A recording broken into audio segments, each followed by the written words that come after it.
Well, good morning. Before we call this morning's meeting to order, I'd like to speak to the board members about our mask situation. And we are not required as board members to wear the mask during the meeting today. And one of the questions and one of the courtesies to JWB is for today, I intend to take my mask off because I've already spoken to Mr. McCurrick and Beth Houghton just to make sure they're okay, and we have the plexiglass between us. So I'm going to take it off during the board meeting, and then as I walk through the building when the meeting is over, I will put the mask back on. But it's a personal choice, and with that, we'll begin our meeting. And Chief Milliken, would you lead us in the pledge?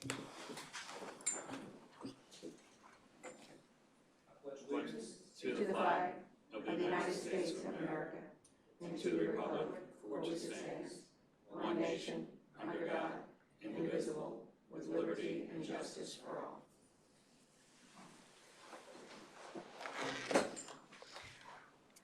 Well, we have a wonderful way to start our meeting this morning with Linda Leedy introducing, I believe, 3 Cooperman Bogue winners. So, Linda? Good morning. As you know, the Juvenile Welfare Board honors social service professionals who consistently go above and beyond to put children first. Historically, we have given 4 Kids First Cooperman Bogue awardees a year. This year, because of COVID and the number of selfless frontline social service professionals who really put kids first, we are giving this award to 12 individuals. And today we are honoring 3 of them. First, I would like to introduce Olivia Barkley. Hi everyone, my name is Olivia Barkley. It was a great honor to receive this award. Thank you. It's something, I go to work every day trying to do my best. And I never think that it's anything award worthy, so thank you very much. And of course, I have wonderful leadership at PEMS. They're very supportive of my sometimes unconventional ways. And I look forward to working with you in Tampa Bay. I do miss my PEMS family. Thank you so much.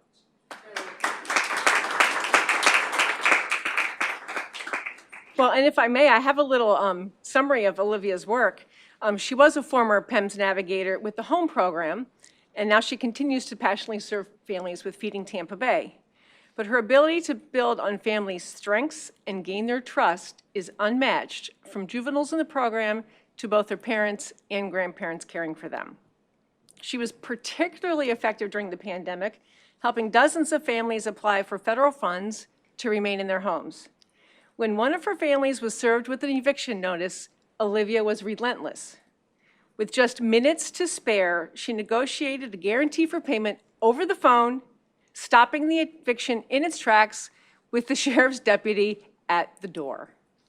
Congratulations, Olivia, on being nominated and receiving this award.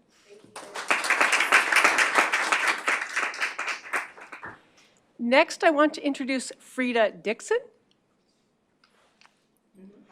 Good morning. Freda is a recreation coordinator for the City of Clearwater and oversees after-school and summer programming at the Ross Norton Recreation Center. She is the motivating force that keeps the programs running smoothly at all times. During COVID-19, Freda contacted all of her program parents to offer assistance and see if they were okay. She put her fears aside, coming to the center week after week to put out emergency food and school supplies for children and families in need.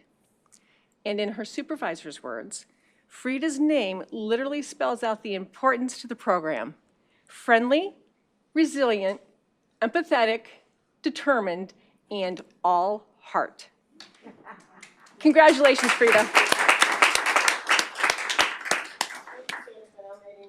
Thank you all for choosing me. Is a word that the kids use, low key. Low key, that's been my dream to get to somewhere. Oh. My dreams come true. Oh, thank you. And finally, I want to introduce Cynthia Smith. Cynthia is a family case manager with Suncoast Center who works with families to rapidly assess, navigate, and prioritize their needs at the United Way Suncoast Campbell Park Resource Center. She is highly skilled and compassionate, offering financial education employment skills, and basic needs assistance. During COVID-19, Cynthia worked tirelessly to provide emergency food relief. All summer long in the extreme Florida heat, Cynthia could be found unloading, sorting, and packaging food to distribute to families in need. Cynthia inspires others with her get the job done attitude, but it is her caring nature that absolutely makes the difference for her families. Congratulations, Cynthia.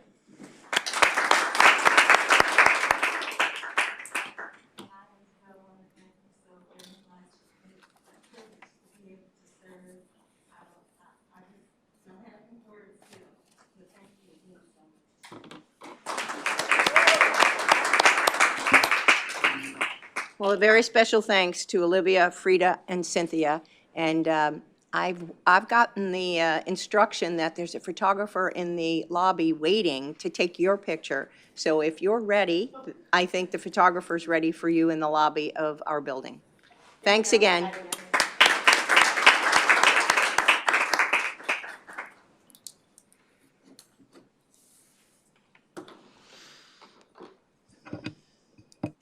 All right, let me ask our board to call for a motion to accept the consent agenda items. So moved. Thank you, Mr. Ongst. Second, Mr. McCurrick. All in favor? Aye. That motion carries. Our action items today, the first is for our board members to select an option for our September trim hearings. And keep in mind, we have 2 trim hearings, so there are 2 dates for each option. And the second item is that our board meeting for the month of September would change to be at 3:30 in the afternoon on the date of the first trim hearing. So as a place to start, rather than have us all discuss our calendar, I'd like to throw out option 1 as a place to start, which would make our board meeting at 3:30 on September 8th. The first trim hearing, September 8th, would commence at 5:15, and the second trim hearing then would be Wednesday, September 22nd. Just a place to start to see if everybody's calendar would suit that option. Okay. I'm good. I have an MPO meeting, Forward Pinellas. Okay. That's typically not done until 4, so I could come after that. On which date? On September the, 8th? September 8th, Uh-huh. And it doesn't get done until 4? typically. Okay. All right. But I'm fine, otherwise I'll just come when I can. Everybody else okay? I have a 3-week jury trial in September, which is probably not going to actually happen, but I have no idea because the Supreme Court has recently gotten very aggressive about you got to try your cases, and so depending on what phase we're in, just plan around me, and I'll be there if I can. So. But that, I'm assuming what you're saying is that that hearing could really impact more than option 1. It could be. I can't. Right. Exactly. Yeah. Right. Yeah. Okay. And at this moment, everyone is here except Judge Moore and Dr. Grego. Dr. Grego usually can make afternoon in this early meeting, yeah. Mr. Bartlett? My understanding is the important part of it being here for everybody is the trim meeting. Yes, Okay. So yes. 5:15 part of it. Yes, but the board meeting is, we can't conduct business without that quorum. So right now, I hear Commissioner Seal is a definite, probably no for the start of the, where is your meeting? I'm just curious. Well, it depends. It rotates? Okay, We okay, may be at the extension still down on Almerton Road, or we could be downtown Clearwater. okay, all right. Well, I have a feeling that any option we pick, we may have some conflicts, so I guess I'll call for a motion to see if we can go with option 1. Motion to move forward. I see Chief Milliken and Mr. McCurrick. Fine, second. Before we vote, Karen? May I ask, does that mean the final hearing would be September 22nd? That's correct. Okay, thank you. Sorry. So it would be Wednesday, September 8th, board meeting 3:30, trim at 5:15. Final hearing for trim would be Wednesday, the 22nd. We have a motion and a second. All in favor? Aye. That motion carries. All right. Action item B, which is to approve the budget amendment for expansion of mental health services. Linda, we're back to you, back at the podium.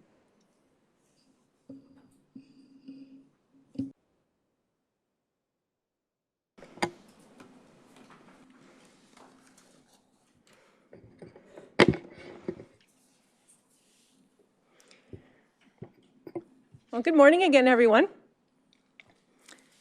So given all that has happened during the pandemic, the mental well-being of adults and children in Pinellas County and the nation has been shaken. Kids have seen loved ones get sick and die. They've had to go to school via laptop. Or if they went to school, they had to wear a mask. And they have not been able to have the typical social interactions that they need to develop and grow.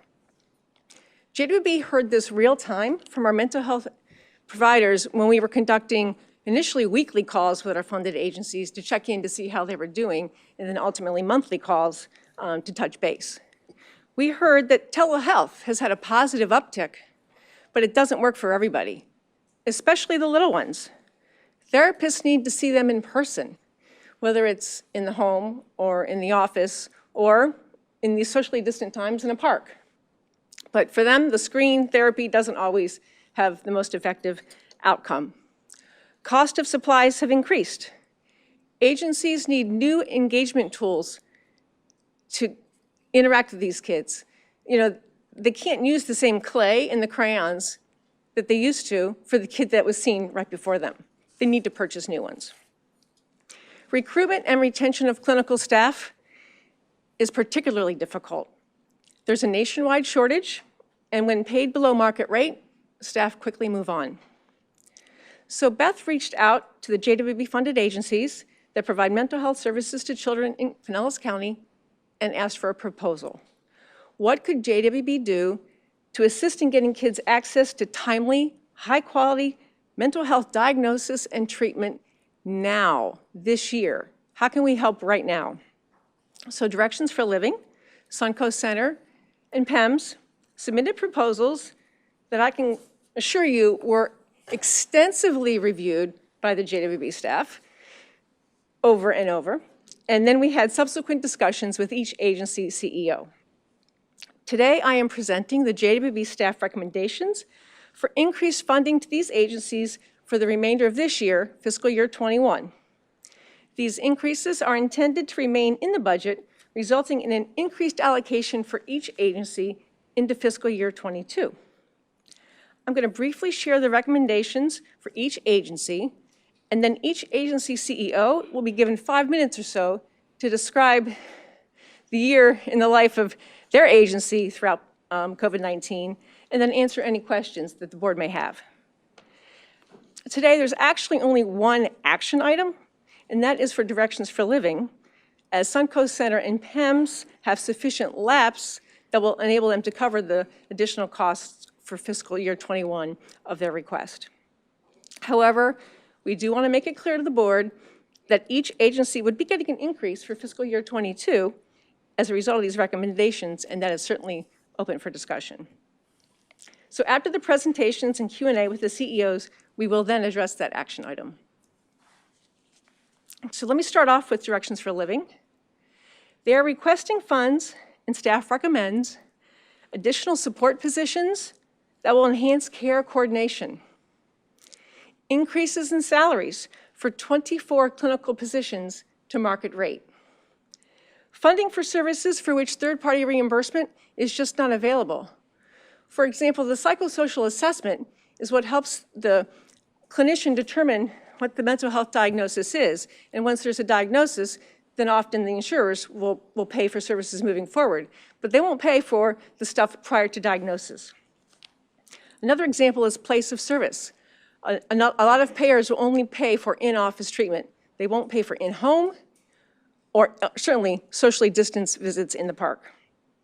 So for the remainder of fiscal year 21, which would be June through September, 4 months, staff are recommending a budget increase for Directions for Living in the amount of $299,000, $299,277. And this would translate to an annual budget increase in fiscal year '22 in the amount of $735,330. Moving on to Suncoast. Suncoast is requesting funds, and staff recommends additional support positions, including clinical supervisors, that will enhance care coordination and lead to increased job satisfaction of clinicians while reducing burnout and staff turnover. Additional equipment, upgraded Zoom licenses so that their therapy sessions don't automatically end at the 45-minute mark that is within their current license. And additional therapeutic care packages that I mentioned, the clay that the kids use to engage with their therapist in therapy.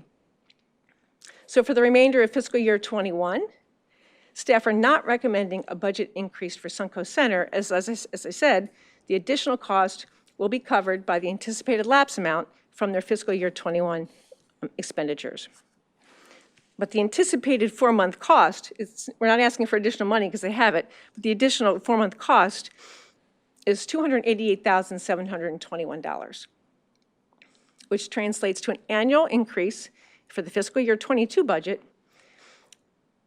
of $789,883. PEMS is requesting, and staff recommends, salary increases for 3 positions and 2 additional family connection navigators in 2 middle schools. We currently fund family connection navigators in elementary schools. This would be the first time for middle schools, but it has been requested by the Pinellas County School Board. They did identify Oak Grove Middle and Largo Middle as schools that they really see a need for this service. Additionally, PEMS has requested equipment to support family engagement and it's a one-time expense for items that would allow them to meet families in socially distant places outside, parks, parking lots, as opposed to having to meet inside the home. Again, staff are not recommending a budget increase for PEMS, as the additional cost for these salary increases in equipment is $20,777, and that will be covered by the lapse that is anticipated for fiscal year '21. This increase does translate to an annual increase for the fiscal year '22 budget in the amount of $147,305. Now, PEMS did make some additional requests that staff determined didn't fit into the best initial request for expansion. It was some new programming dollars, so staff are still evaluating that, and we will be back to the board with recommendations on that once we make a final determination. But that wouldn't be until the fiscal year '22 budget. So with that overview and setup, I'd like to ask April Lott, who I know is in the other room, to join us, and she can address the board for a few minutes, and then we'll go to Barbara and then to Maxine. April?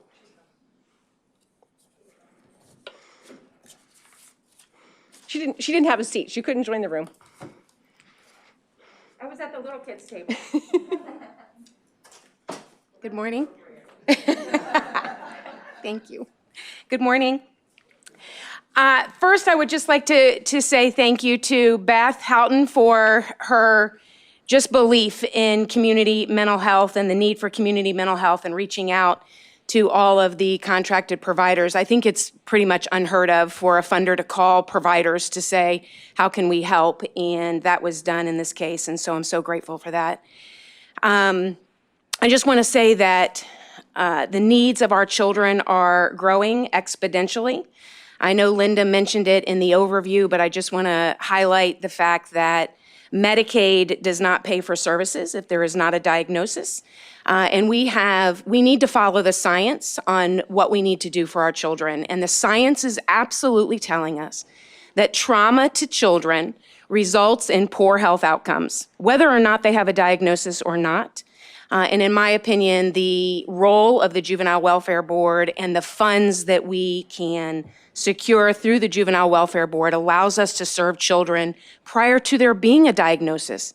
And then, of course, once there is a diagnosis, we know that our third-party payers, Medicaid in particular, limits the number of services that we can provide, the types of services that we can provide, and often what the children actually need is an unfunded service. So with these funds, we'll be able to do so much to serve and treat and prevent long-term poor health outcomes for our children. I did review the packet that Eckerd has submitted to you, and I just want everybody to know that we are currently at 100 children being removed. An average of 100 children are being removed in this county every single month due to abuse and neglect. And so we just have to understand that what we know is that trauma certainly from the pandemic and trauma from abuse and neglect is creating problems for our children. And the sooner we can get involved, the better. So I'm just so thankful. I'm so grateful. I just have to say to each and every one of you, literally changing the lives of children, changing the trajectory of the lives of these children. And years from now, 10 years from now, it will be literally because of you and the funds that you are allocating for these services. That will mean a difference between graduation and, teen pregnancy. A difference between people going on to become very productive citizens in our community versus sitting in a juvenile detention facility or jail. So I just want to say thank you to each and every one of you. Thank you to Beth. Thank you to your staff who have just been amazing through this entire process. They really put us through it, just so you know. They really put us through it, but they were very good discussions, very healthy and good discussions that made us really think through our requests. I'm happy to take any questions.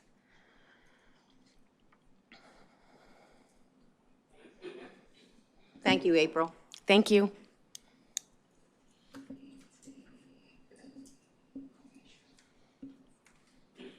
Welcome, Barbara. Thank you. Good morning. It's nice to see you all in person. First, I want to thank you all for the opportunity that you afford Suncoast in providing services to the children and families in our community. Behavioral health services are incredibly important, and it is our honor to provide those services. I also, like April, would like to thank the entire JWB team, every single person that we've worked with. You've been phenomenal. You're very collaborative. You really listen to us and understand what our needs are and what the needs of our children and family in our community are. So thank you very much. When COVID arrived, Suncoast Center was a little different than many other organizations across the state and country. We actually had our staff stay in the office and not move to their homes. We did provide the majority of our services via telehealth and telephonic services. However, we did remain available to high-need, high users of services. We still provided services in the office for clients that needed injections. And also, we had our 24/7 completed all our child abuse and sexual abuse exams. And for any clients, we did have a few, mostly elderly, who really just needed to see a person in person. So we were able to accommodate that with all the safety protocols in place.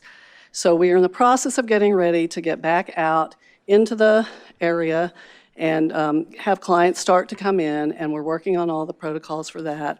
We're going to be very careful and sensitive, but we know a lot of people really want in-office, in-person services. And we also know a lot of our staff want to provide services. So for a while, our staff have been back in the schools. When the schools allowed us back in, all of our therapists were gleefully back in the schools. We also have been seeing many families, not in their home, but in the community, if they want to choose a park or outside their house. So we had safety protocols, because as was mentioned by April, we are seeing layers and layers and layers of trauma and problems and needs for these families. So it's critically important to get the help that they need to them. We also, during this period, around January time, opened a North County location. Our clients had been requesting that live up in that area for a long, long time. It's at the crossroads of McMullen Booth Road and Enterprise Road. So it's like the Safety Harbor Clearwater area. We're fully staffed up there, although we haven't opened for in-office services yet. So we're very happy to be doing that.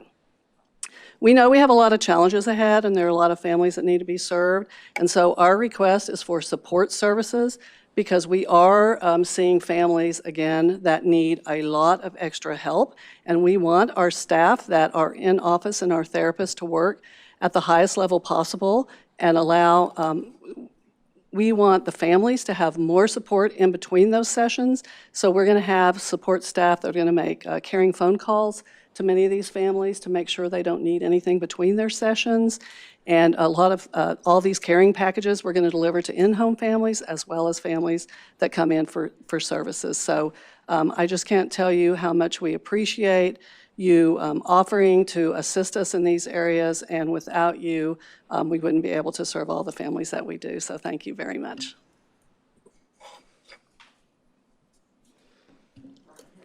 Right. Mr. Yeah, Alms? so I just had a quick question, and this may be more for Laura, but in terms of the lapse for this year, 288,000 that your lapse is able to cover for the remainder of the fiscal year, do we anticipate that there'll be any significant lapse next year that would potentially cover some of the 789,000? And I guess the same question would go for PEMS, but that was a much smaller number. So what are we looking at, do we think, in terms of real dollars? I hate the budget lapse. I hate the budget money that we anticipate will lapse, is my point.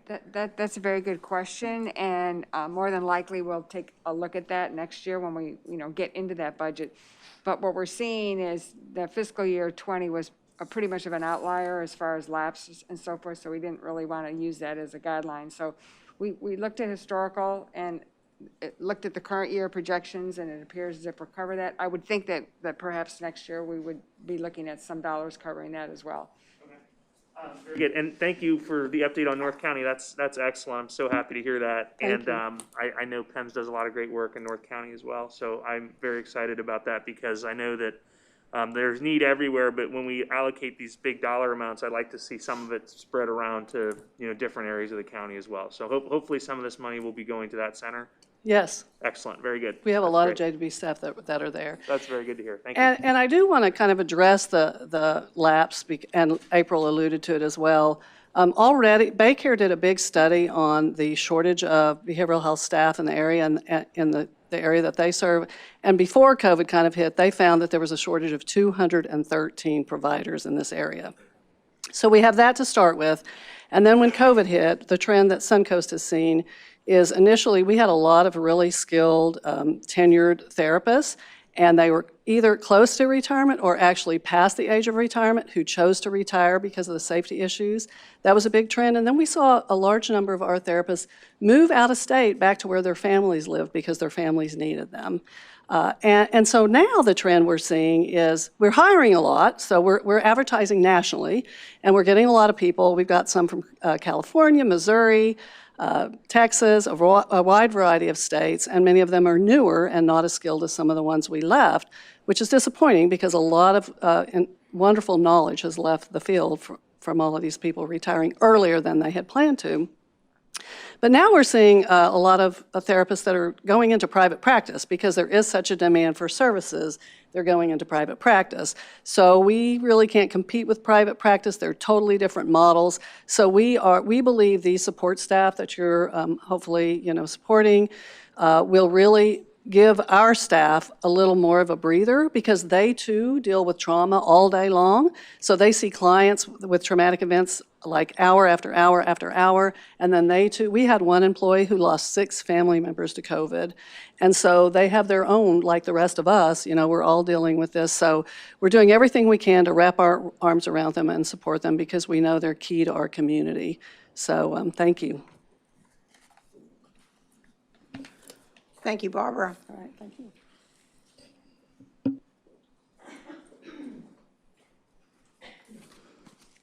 Good morning.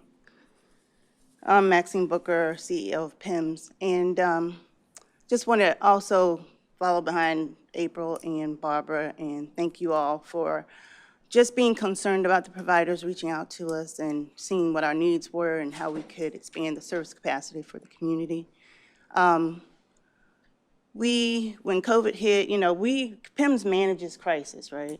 So that's what we do. but I'm telling you, when COVID hit, that was a crisis like none we had ever seen before. So we were scrambling a bit, trying to get things together as far as upgrading our laptops, getting our agency totally virtual, and our IT took a hit, so we had to make sure that we could get these things done and get them done quickly so that we would have uninterrupted services for the community.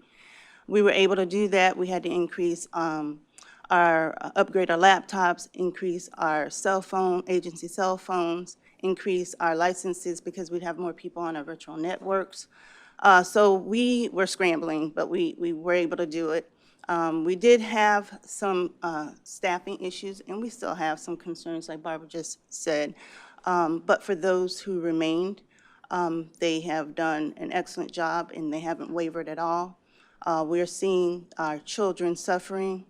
We do also operate the Children's Crisis Unit, and those numbers are rising. So with the services that you are offering us today, we would be putting the navigators in the North County schools. And I think those services will help those children with the tardiness that we're seeing, with the attendance issues that we're seeing, and be able to keep them in the community and prevent them, hopefully, from having to come to the crisis unit, because we want to make sure that we are diverting all children away from deeper end services and all adults.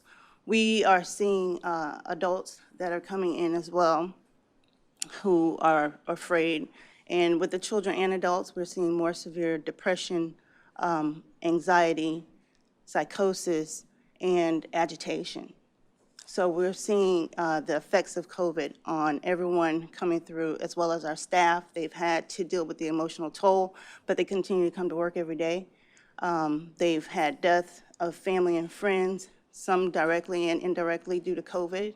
My father passed in January, and it was indirectly due to COVID, so he never quite recovered after that. So we have had to support them, truly support them. You know, even with the exposures, we've had some positive cases, not very many, which is great.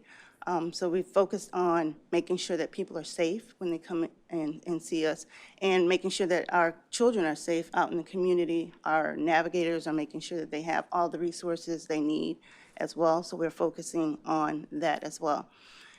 So I really appreciate everything that JWB does for us. And at the beginning, when they were saying we can get through this together, that proved to be very true, because without JWB, without Central Florida, without the CARES funding, without Pinellas County EMS helping us with PPE when we first started, we would have never been able to make it through. We would not be still standing here, I think, if we didn't have everybody providing services for us during that time and the support that we need. So I really appreciate everything that you all are doing. Any questions? Well, I can't thank you enough. I don't see any lights on. Before we go to the vote, I've already thanked Beth in some of our prior phone calls preparing for today's meeting. I think in this community, there's so many high priority needs, and addressing the needs of mental health, particularly for children, is right at the top of the list. And I think Beth and her team did a fabulous job. Just being creative use of lapsed dollars, creative use of some money that we set aside for the appropriate programming that this community needs. So I just want to thank Beth, the team. I think you heard a little bit of a recurring theme over there that I can see that nothing's changed since I've retired. JWB put you through your paces before there was any movement to bring it to this board. And I remember it well, so I smile a little bit. I see Commissioner Seal. I didn't have any individual questions, but I did want to ask Laura if you have total funding that we do provide to mental health initiatives for children. Don't need to have it now, but I'd like to see what that is per agency in totality. Also, what about tracking, duplication, and also outcomes? I'm curious about, we really don't oftentimes see that and I'd like to know more about that, please. I think I can answer some We of your have several agencies that provide these services. For directions. The increased funding will give them a new allocation for fiscal year '22 of $1,455,102. And directions proposed outcomes are to serve additional children. 40 additional children per month will receive clinical assessment, 120 additional children per quarter for outpatient services, 75 additional children per quarter for intensive case management, 75 additional children per quarter for in-home therapy, and 75 additional children per quarter for team staffings with integrated decision team facilitator, as well as a reduction in the number of children requiring bake racks as measured by diversion rates and reduced staff turnover. For Suncoast, the total. I'm content with receiving that in writing. Okay. It's a little bit easier to discern. Okay. Thank you. Mr. McCurrick? This is not a question about the proposal. This is more of, I think, Barbara, you mentioned that Baycare did a study and showed 221 or plus number of negative needs. I just saw that Baycare has started a program for, I want to call it training, it's residency within Baycare, starting at Morton Plant and moving on. Do you see that as, and I'll ask all three, do you see it as a positive or a negative impact to what you're trying to do by increasing staff? Well, I see it as a positive. Yeah, very positive. Will that roll over to you, or is it that they'll? We work very closely with Baycare, and it's a psychiatric residency, Mm-hmm. and we're always in need of psychiatrists and APRN, so, yes. And what about the schools like USF, St. Pete, and others that are still in process of training and educating those on there? Are there relationships there as well to try to help keep those students here? Yeah, we have all relationships with all of us reached out to all the universities to see who was coming up, and we all do residencies and internships to bring therapists up through the ranks. Okay. Yeah, I only just recently have heard about, students that are really beginning to look for as they're coming to the end, getting ready to graduate, and it's a perfect timing, I think, for those. Okay, thank you. Then I see no other lights. I will call for a motion. That's action item 4B on the agenda, to approve the budget amendment for expansion of mental health services. I motion to approve. I hear a motion. second. I see a second. Thank you, Ms. Mallow. And all in favor? Aye. That motion carries. Very nice. Thank you. Thank you so much. Appreciate being here today. All right, action item C. I see Laura Peel is at the podium. We often don't see Laura Peel at the podium, but we all know how hard she works behind the scenes to keep all the technology going. So thanks, Laura. You're going to talk to us about the 3-year contract for Rubric, which is the JWB backup management system. Yes, exactly. Good morning, everybody. And I've been up here a couple of times over the years, so, but I'm glad to be back. This morning, I'm here to ask for a approval for a 3-year contract through Cdwg for a new backup system, as Susan mentioned, we're looking at Rubric. And the request is for $185,538. We work cooperatively with BTS on this selection. As you probably know, they provide our infrastructure support, and so we work tightly with them to come up with Rubric as the solution. It was recommended for several reasons, and a lot are outlined in your memo, but I'll go through the top ones. First off, the county is also moving to the Rubric solution and has the ability to fully support it. It also is a single vendor solution. It offers a full backup to Office 365, in which, with the pandemic, JWB had to move quickly to, and this will provide a full backup solution for that.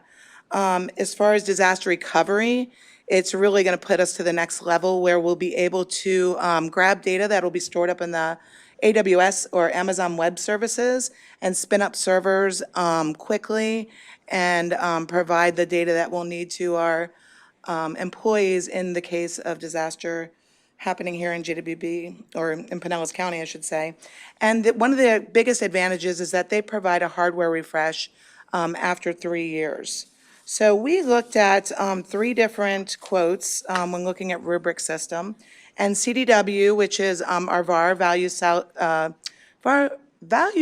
reseller, came in the cheapest, but they also allow us the ability to piggyback off an Omnia contract, which Pinellas County also uses. And so that made it a little easy as far as the solicitation piece. So without giving you too much more detail, I'll open it up to any questions you may have. Chief Mulligan? So just a question here is, how many places does this back up to? So if, for instance, with us and our inspection software backs up to 6 different locations, how does this software work in that manner? So we're going to back up to the PSC down on Almerton Road. We have servers over there that we'll back up to. And then the BTS has a secondary location up in, I believe it's Palm Harbor or North Clearwater. And then it's also going to go up to the web, up to the Amazon Web Services. So we'll be able to, it feels very secure as far as our backup systems. Thank you. I was just concerned, obviously ransomware is a very real thing going on right now. And after just a little class I took on it, like I saw school systems that were shut down and they didn't have backups to go back in there and get to it. And I just want to make sure we're secure, and in the event that happens, we have the ability to go to different servers to come back at it. Thank you. Yeah, exactly, because what they'll do is the bad guys will actually destroy your backups. So to have multiple layers of backups is very important, in particular for that. Anybody else? Seeing no lights? Move, thank you, Mr. Ongst. Second? Second. I see that. Mr. Chief Milliken, and all in favor? Aye. That motion carries. Thank you. All right, we Madam- are Madam Chair? about to hear our presentation that we've been, I'm sorry. I'm Laura? sorry, Madam Chair, I just wanted to respond to Commissioner Sale's question on how much money we have budgeted for mental health. And in our current fiscal '21 budget, it's $8.9 million. Sorry. That's okay, thank you. This is a presentation, I don't know about you, but I've been waiting for. It is the presentation on our early childhood development strategic plan area. And I'm welcoming Barbara Morrison Rodriguez to the podium. And I know there's been quite a bit of work going on behind the scenes. And we welcome you to the podium and welcome this presentation.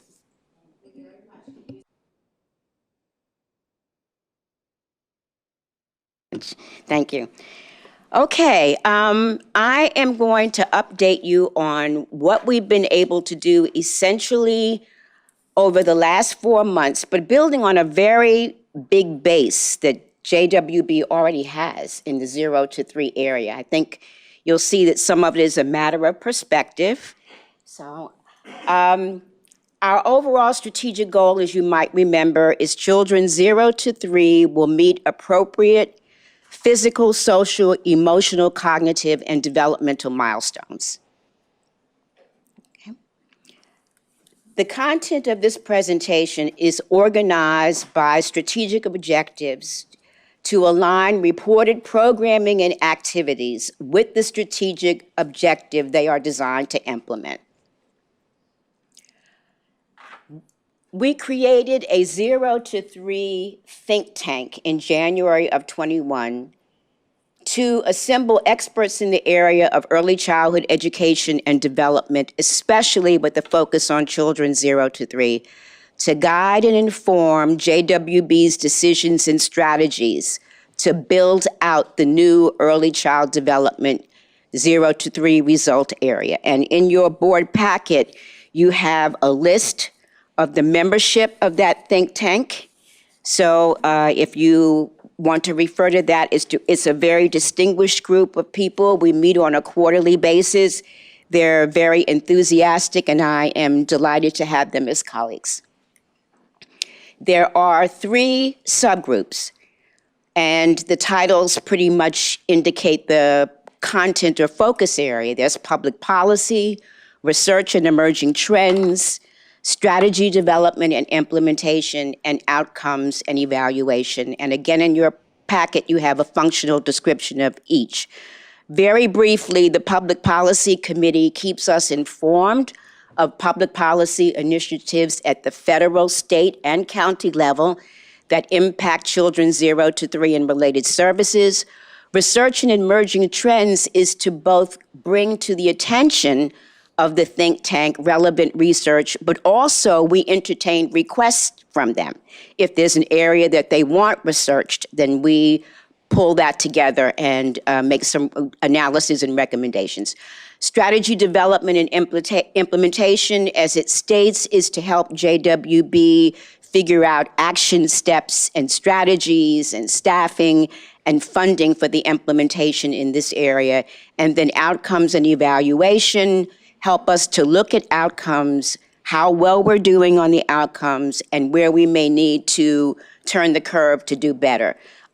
Later in the presentation, I am going to give you a slide on what I think the evaluation protocol looks like for 0 to 3. And that would be the data set that this subgroup would help us analyze and take a close look at. Next slide, please. One of the things that we focused on as a think tank recently is actually a very old crisis, which has just been exacerbated by COVID. And that's the topic of the crisis in childcare. The availability of childcare, the related costs, the staffing challenges of maintaining staff, the high turnover rates. This crisis has existed long before COVID, but has been significantly exacerbated by it. Much of this presentation speaks to strategies JWB intends to employ to address this crisis within its mission and mandate. Just some data on the parameters of the child care crisis.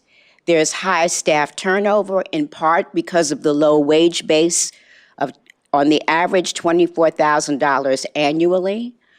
COVID forced the closure of many centers as parents left the workforce, kept their children at home, but most of all, lost income to pay child care fees. And child care fees represent a very high percentage, especially for low-income parents. Child care is expensive. The quality of programming varies very widely, and many centers do not follow evidence-based standards and recommended required practices. That's both for center-based programs and for family-based care. Next slide, please.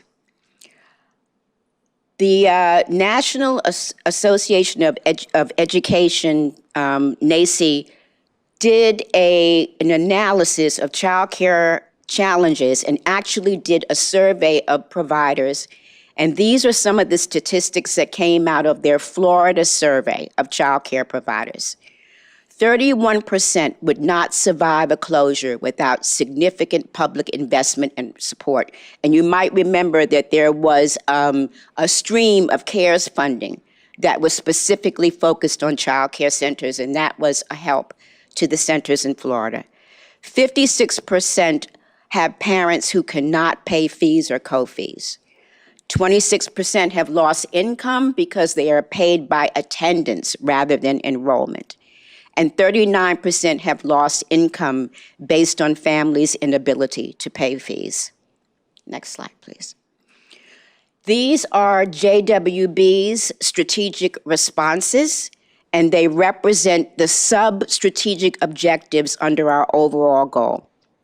To increase access to care, and one strategy for that are the new quality early learning centers, which I will speak to in a little bit more detail later. And this is the funding or standing up of new child care centers that are evidence-based and high quality in very high need areas. The second is to build capacity and quality of currently funded child care centers, what I'm calling Kweli Strategy 2. When I came to JWB and started working with a very wonderful staff of people on the Kweli Early Learning Centers, it occurred to me that JWB was also funding other centers which were providing early child care. And that created an opportunity to enhance the quality of those centers as well. So in addition to funding new centers that required space and startup and funding, we had a cohort of existing child care centers that could be enhanced. So that's what I'm calling Kweli's strategy 2, is to enhance those other centers which are funded by JWB, to enhance evidence-based assessment of developmental milestones for children 0 to 3, to strengthen outreach and engagement of caregivers as strategic partners in the development of their children, and to promote public outreach and engagement through a 0 to 3 early childhood public awareness campaign. And we're going to discuss all of those in detail as we move forward. Next slide, please. I thought you'd like to know, I asked the question, how many programs are serving children 0 to 3 in JWB? And I was really astonished by some of these figures. First of all, we're not able in that number, that combined fiscal year 2021 number, to actually carve out how many of those children are exactly ages 0 to 3. But what we know is these are the number of children served that include children 0 to 3. And I think going forward, one of our tasks is going to have much more of a laser-like focus on the 0 to 3 children and collect and analyze data around that age group specifically. And then you can see the amount of funding that they have. And they fall into 3 broad categories. The early learning centers, of which there are 8, and this is the group that I'm talking about where we would be doing some capacity building. Then there is the partnership with the Early Learning Coalition, where JWB provides enhancement funding, which increases the access for families to childcare. And then the early learning and support services are family support, family engagement, and those kinds of services which really address that area about working with caregivers. So we have those 3 sort of broad categories of programs. For Strategy 1.4, invest in the expansion of capacity for high-quality childcare for children 0 to 3 in areas of historically low opportunity, working in partnership with the Early Learning Coalition. Next slide, please. So this is what we're calling Kweli 1. This has been JWB's sort of historical response to this. They have had in the past and will in the future be standing up and supporting very high quality, heavily invested child care centers. And the strategy going forward in the immediate future is to increase access to quality child care by funding 1 to 3 new high quality, meaning evidence-based, following the highest standards, centers in underserved communities. Based on demographics and Child Opportunity Index data and a profile of existing child care centers, we've targeted Tarpon Springs for the site of the next center in fiscal year 22. We are looking at doing 3 sites over a 3-year period. We're targeting that 51% of the children will be from lower socioeconomic status families, and we are requiring the highest standards. In your packet, there is a list of what we call the Kweli quality requirements. So you can read about them in detail, but these are things which are referenced in the literature, the best practice literature, and standards from NACI and also standards from the Florida Department of Education as to what goes into a high-quality child care center. And they fall into domains of leadership, organizational management, facility infrastructure, site accreditation, cultural competence, and family engagement as major domains. And you'll see the details of the requirements for all of these in the handouts that we provided to you. These to us are non-negotiable. Anybody that we would fund, we would expect them to adhere to these standards. We will be doing process evaluations to ensure that they are adhering to those standards. And where there is any slippage between the standard and the performance, we're going to be providing consultation and capacity building. Thank you, Shannon. Next slide.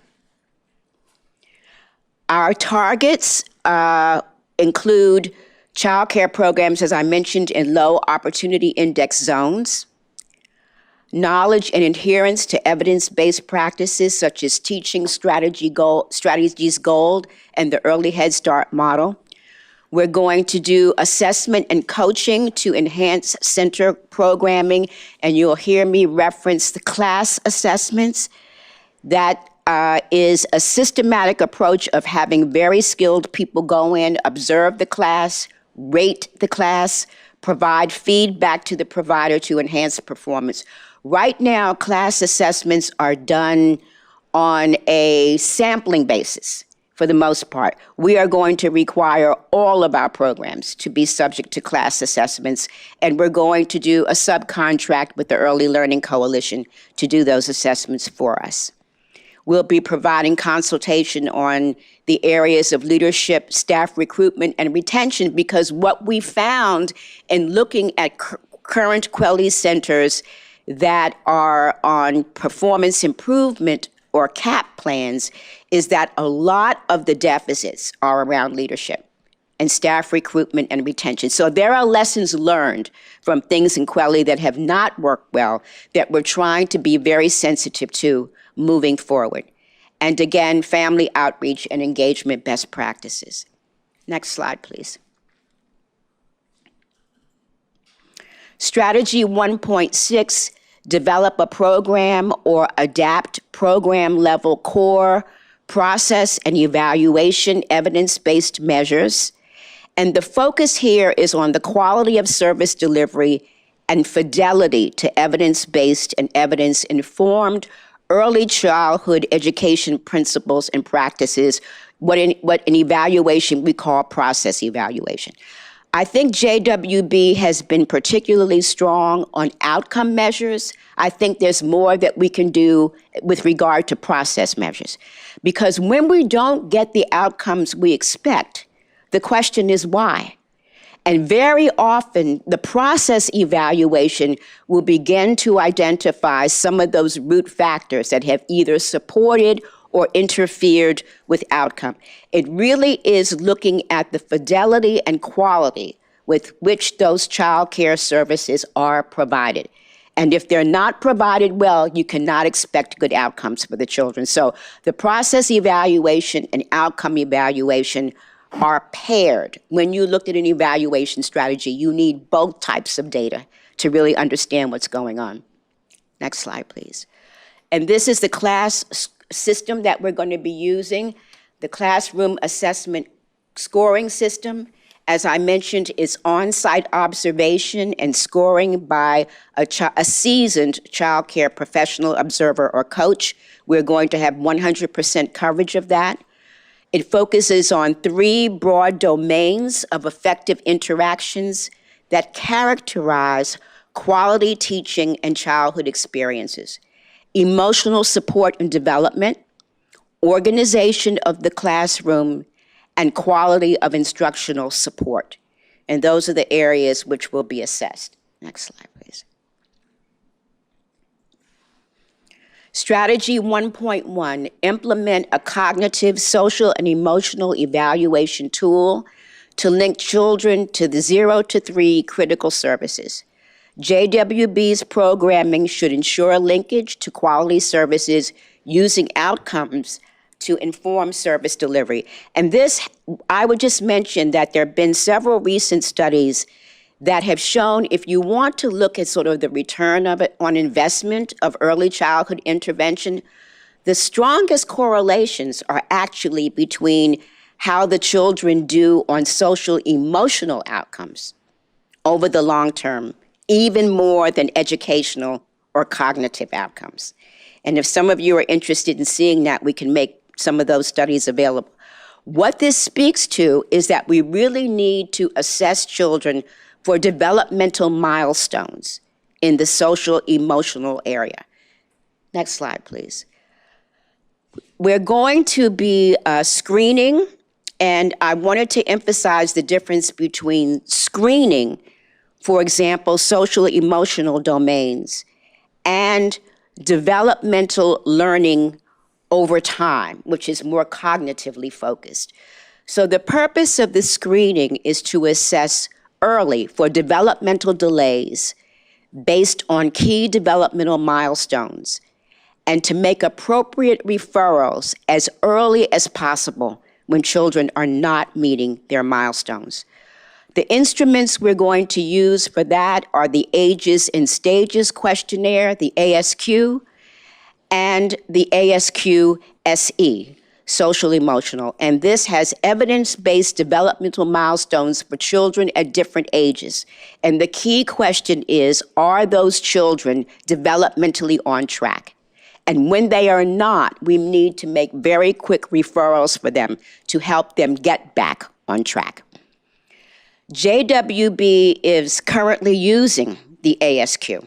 We will be adding the ASQE, and right now is conducting a survey of the early childhood programs so we can look at which programs are actually consistently using the ASQ at the current time, and what are the things that they are observing as a result of the application of those instruments. We'll also be looking at developmental learning, more cognitive learning over time, and we will be using evidence-based measures of that. Things, for example, like Teaching Strategies Goal, which is an evidence-based intervention for children 0 to 5. Next slide, please. These are the domains of the Ages and Stages Questionnaire. It is completed by parents, or should be. I've learned that in some cases, some agencies are having the instrument completed by the staff rather than the parents, which is really not following the protocol for which it was developed. It was developed for parents because there are things related to what goes on in the home that the staff person is really not privy to. So we're going to require that it follow the methodology and have it completed by parents. It assesses 5 domains: communication, gross motor skills, fine motor skills, problem solving, personal and social relationships. Next slide, please. The Ages and Stages Questionnaire Social Emotional, again, is completed by parents, and it looks at 7 behavioral areas: self-regulation, compliance, communication, adaptive functioning, autonomy, affect, and interaction with people. And I think if you would talk to early childhood educators, particularly around the children they find most challenging, there are deficits in these domains. The ability to be part of a group, to sit and pay attention, to self-regulate. These are deficits that they are seeing, not to blame the children, but things that they are seeing that need to be addressed. When you communicate ASQ results to parents, it's really important that you provide those screening results as quickly as possible. This is all about early intervention, as early as we can possibly do it. Review the scores, emphasizing the child's strengths, and that our intention is to make areas where they're challenged even stronger. Be careful with language used when describing score results, because the education of parents will vary widely, as well as the fact that some of it may need to be translated for parents who do not speak English. Provide parents with follow-up, including developmental information, as well as a referral discussion if it's necessary. So when we do the ASQ-SE, when we find children that are developmentally delayed, timely referrals are part of our model. It's not just to sit down and discuss with the parent that there are problems, but what can we help them do to address those problems? Next slide, please. Our academic benchmarks will be Teaching Strategies Goal, which is for children ages, there's a version for 0 to 3 and then 0 to 5. 100% of the 8 JWB Early Learning Centers are currently using Teaching Strategies Goal.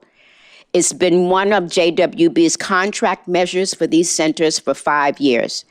What's great is looking at children 0 to 5, 80 to 90% of the children were able to meet expectations for their age group, which is a great outcome. So we're going to continue use of Teaching Strategies Goal for all JWB funded centers. Barbara, I'm going to ask you to hold for Yeah. a moment. Is it a question that you want to ask now, Karen?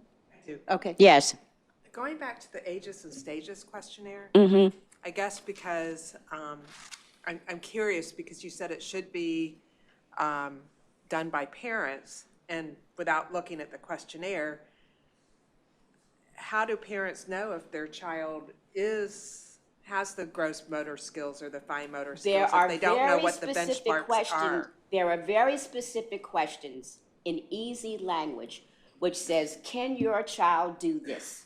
Okay. Can you observe your child doing that? So the concepts are operationalized in terms of specific observable behaviors that parents can make. So they give like a little scenario and, how does your child respond to that? Or is your child able to do this?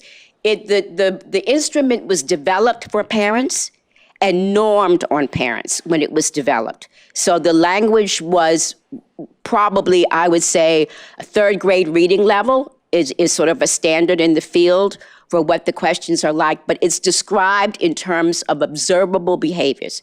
So the parents are responding to observable cues.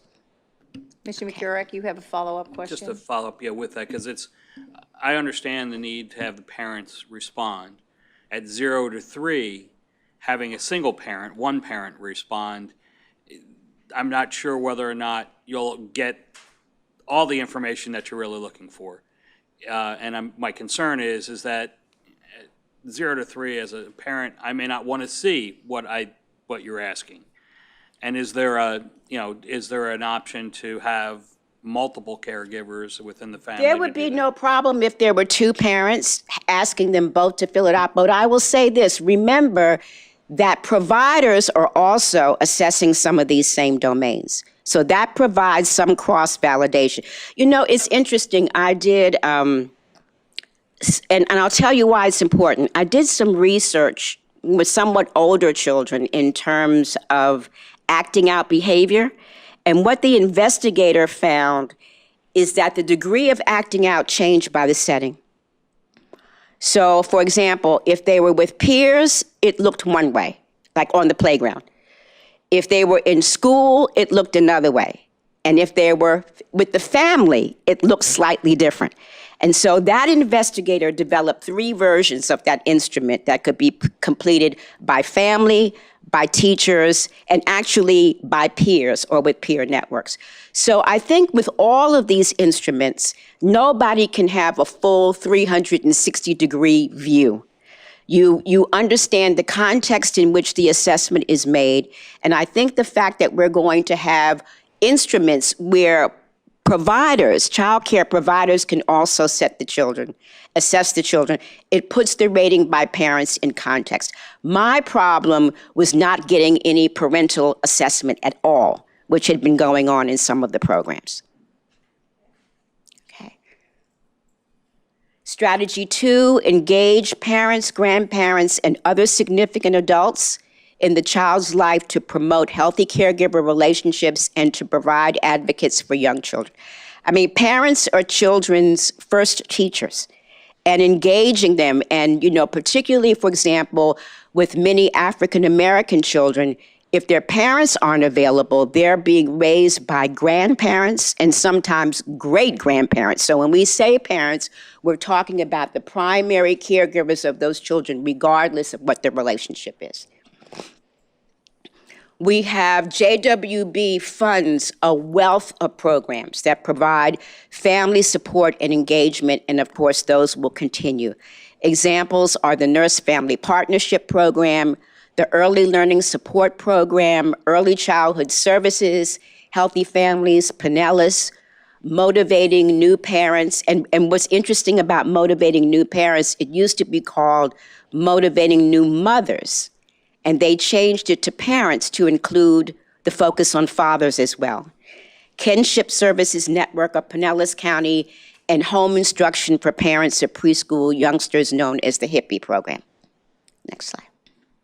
Strategy 1.5, strengthen and continue home visiting programming targeting especially high-risk populations. Next slide, please. Examples of those programs are the Healthy Family Pinellas that we do in partnership with the Florida Department of Health, the Pinellas Nurse Family Partnership Program, also with DOH, Family Focus at Park, and the R Club Special Services. So many of you will be interested and very often ask the question, how are we going to know if any of these new investments make a difference? This is what I see as the 0 to 3 result area evaluation agenda. First, we need to assess program quality and improvement over time. That's the process evaluation. And we will be using the class assessment results to make that determination. That is the observation and rating of the classroom. We're going to document systematic screening, including referrals, follow-through, and results for ASQSE. Not just were the children assessed, but were they referred, were the referrals actually followed up so that services were provided, and what do we see in the changes in the ASQ over time to know that the children are improving in those domains. We're going to evaluate progress on development and educational milestones over time using the teaching strategies goal. We will be evaluating progress on measures of family outreach and engagement. All of those programs have outcome criteria, and I think what we need to do to work is perhaps standardize them a little better across those family programs. And then the media campaign, we will be looking at reach out, access, and feedback. And April Putsulu is going to say a little bit more about that later. Okay, next slide. So here are our general budget request categories. Let me wrap some caveats around this. We are just now beginning to conceptualize along the lines that I've just presented to you what we would like to see happen in the 0 to 3 domain. There's still some unknowns about how that's specifically going to look.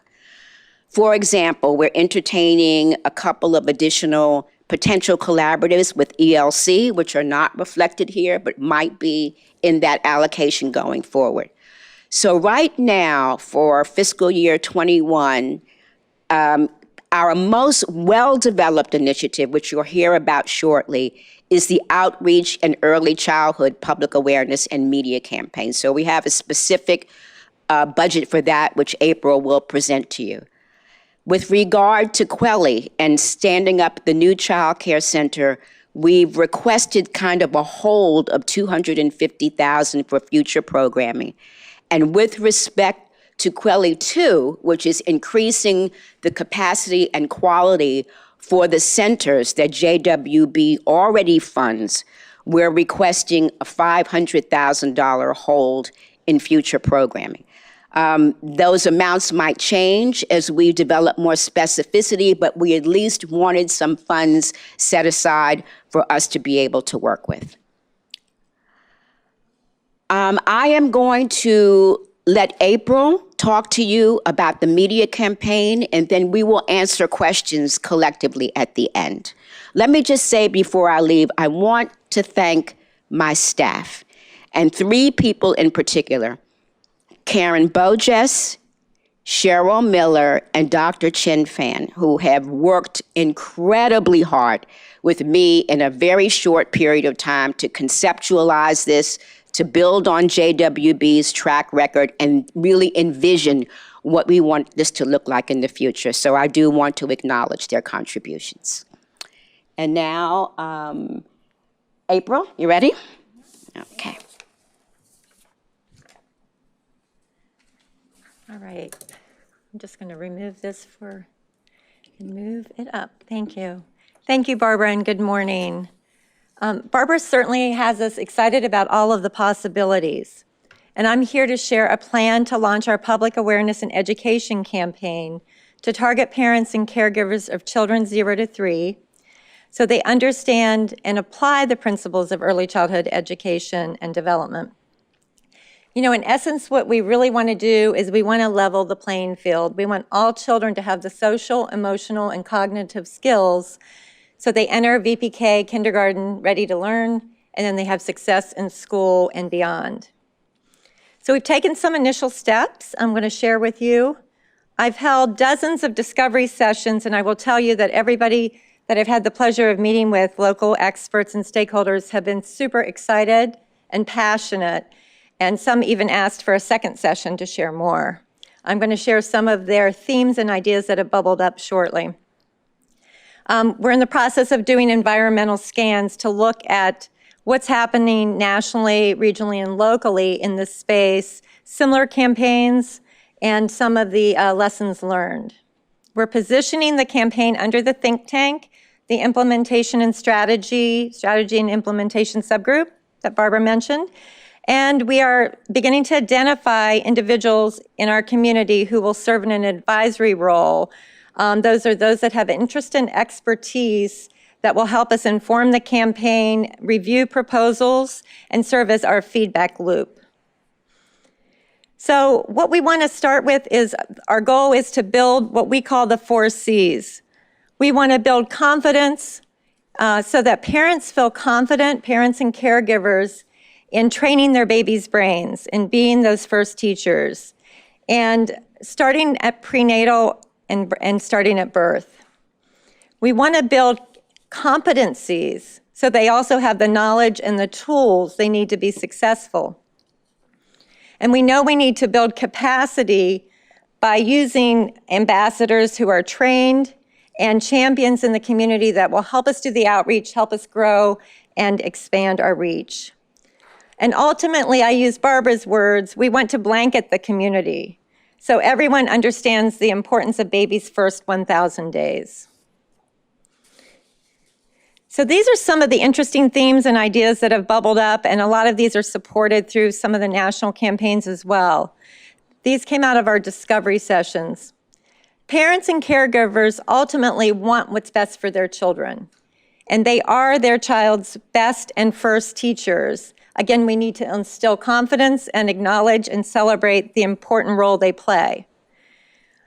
No diploma or degree is needed to build a baby's brain. We heard that from many, that parents don't feel competent, so we need to help them get that confidence and give them those tools. We also heard from many that we spoke with that parents believe it's the school's job to educate their children and teach their children. Well, we know by 4 or 5 that's too late. So we need to really emphasize the importance and give them those tools and confidence to truly be their child's first teachers. This one we heard from Dr. Nasaria during our Children's Summit. No app can replace the lap. And we love that. We've embraced that. And we heard that from many that we spoke with. Parents and caregivers should turn off the TVs, put down the devices, and bond, talk, sing, play with their babies. We need to work on replacing baby talk, which is cooing or imitating a baby's sounds, with parentese. This is an infant-directed speech that uses complete sentences, but still is characterized by higher pitch and slower tempo. Reggie Randolph, if you remember, who works with our dads, was one of our kids' first winners. He said what he does with his dads is uses a sports analogy and tells them to do a play-by-play, like in sports, so that they narrate what's happening around their baby, but they're actually talking. So I think today the dads are telling their babies about the gas shortage, probably. And another theme that came up that was super important is we need to identify everyday opportunities so that parents, who say, I'm busy, we know they're busy, some are working 2 jobs, single parents, that there are everyday opportunities to talk, sing, read, and play. And I was going to quiz you today, but I don't know. Do you know how many in baby's first years, how many diaper changes? So there are roughly 2,500 diaper changes, 4,000 feedings, and we hope about 365 bedtimes and bath times in baby's first year. All of those represent teachable moments. That was another theme we heard. We also heard from everybody that we must meet parents where they are. we need to go to parents. We need to, especially those who decline formal services. We must have a plan that is multidimensional, with parents reaching out to other parents, ambassadors who are from and live in the neighborhoods where parents are, and we must reach parents in places where they're naturally going. Youth sporting events, churches, community centers. Outreach is going to be key with this campaign. And then finally, but importantly, we must target campaign messaging, materials, and strategies that are culturally responsive. We must meet the diverse needs of our community and young parents, fathers, grandparents, and families of color, for example. Those were all themes, and one of the themes that bears repeating is no app or device can replace the lap. So our idea is that we give every child a laptop. Not a computer, but a human laptop. And this was a great phrase, a quote from former Secretary of State Colin Powell, where he said, all children need a laptop, not a computer, but a human laptop, moms, dads, grannies, grandpas, aunts, and uncles. So that is one of the keys to our campaign. And then our next steps. So right now we're wrapping up our discovery sessions and our research, and that will lead us to develop a scope of work for our procurement, to procure a creative firm. We'll also be identifying success indicators Barbara mentioned. And then in September, we'll be seeking approval from the board to release the RFP. The first quarter of next year, we're going to be reviewing proposals and making a recommendation of a creative firm to the board. And then the first of next year, collaborating with that firm, holding focus groups with parents and caregivers, developing and launching the campaign next May or June. And that is our proposed timeline. We have a proposed budget for FY22, which you see up on the screen, of $125,000 not to exceed. Up to $75,000 of that would be to procure a creative firm. That would include all of the parent and caregiver focus groups, developing messaging, design, toolkits, collaterals, and a website for the campaign. We also included funding for year one for the printing of toolkits, collaterals, and advertising in year one. So thank you very much. At this time, Barbara and I will entertain questions. Mr. Bartlett. I have some questions just about the mechanics of this. I'm kind of getting a little lost in the materials. We've heard this as 0 to 3 age group, correct? Yeah. Some of the materials talk about 1 to 5. Some of them talk to 0 to 3rd grade. Is the main focus on just the 0 to 3 child? Yes, for this result area, the focus is on 0 to 3 children. Okay. And sometimes when you see an instrument or a set of measures that talks about 0 to 5, within that band, they have age-specific measures. So there's something for example, the state of Florida has a teaching strategies goal, and it is for infants, toddlers, and tweens. And the content and the result outcome areas are different for those 3 age groups. So it's packaged for 0 to 5, but it's age stratified within it.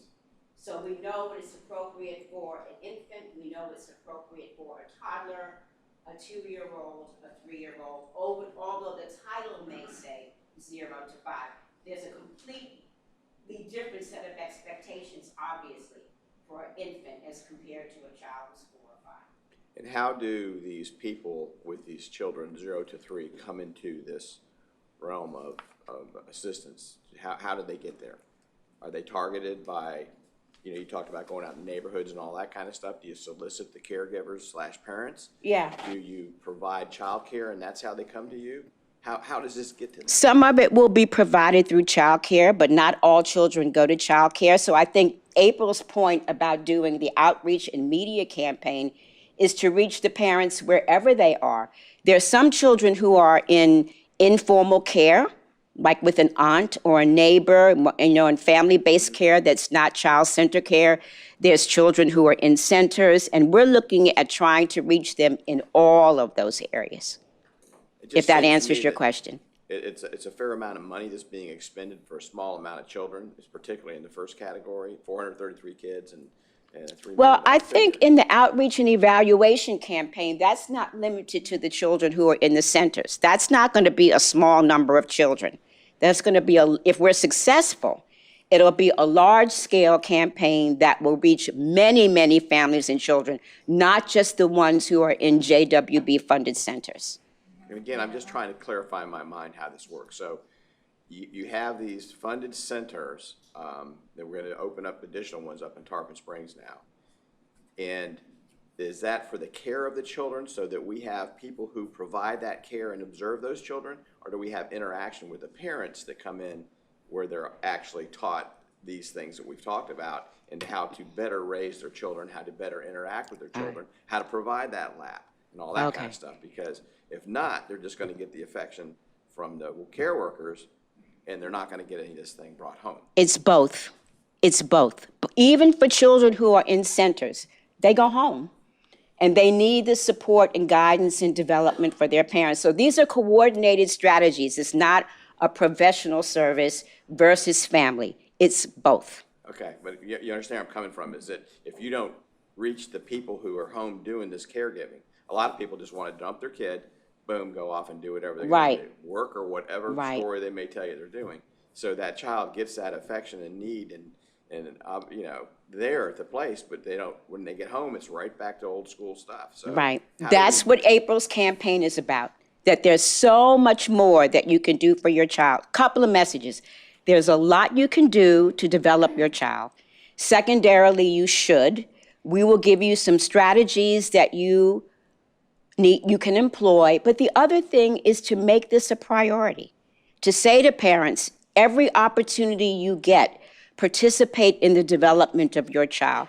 Make it a priority. So we hope that they won't just bring the kids home and plop them in front of the TV, that there are things that they should be doing. I get that. I'm not trying to be cut short, Barbara, I'm sorry, but I just don't, I think there's a significant issue because these types of people you're targeting are the types of people that aren't there for their children generally. So grandmas may be raising a child, aunts raising a child. So how do we make sure that we are conveying to the right people who are responsible for these children in a classroom sort of setting, if you will, for the parent or caregiver, this is what needs to happen to continue this positive growth in the developmental skills of this child. Right. But I think that if you, the weak part of the whole program, and I'm not suggesting that I have an answer. I'm just saying, and sitting in here knowing nothing about the program other than the materials I've seen, it just seems to me that's one of the more difficult obstacles is to. It will be a challenge. But notice that the campaign is for caregivers, which may not necessarily be the biological parents. It's the aunties, the grandmother, great-grandmother. So, I get Go that. ahead. It's just If I making may, sure that there's some mentoring on our part within the classroom setting or with the school setting or whatever, that, you know, these values and how important it is to go back to have them send it forward. Absolutely. One of the things that we found successful with our Safe Sleep campaign, our Sleep Baby Safely, is partnerships with OBGYNs, with our birthing hospitals, and our pediatricians. And we have approximately 8,500 live births a year. So outreach to, like a universal outreach to every parent at birth, and then layering that on with personal outreach through neighborhoods and ambassadors at the community level and parents teaching parents. So through our neighborhood family centers, you know, through the partnerships that we already have out in the community. So that is the plan, to look at all of the touch points where we can reach parents. Now, the challenge, as you've mentioned, is how do we change their behavior and motivate them to want to change and want to teach and do what's right, you know, for their children. But by and large, our assumption is parents want what's best, and they are the best first teachers. And so we're going to build on that to build their confidence and their competence in that. Did that help to answer the numbers? Will we be 100% successful? No. We'll do our best.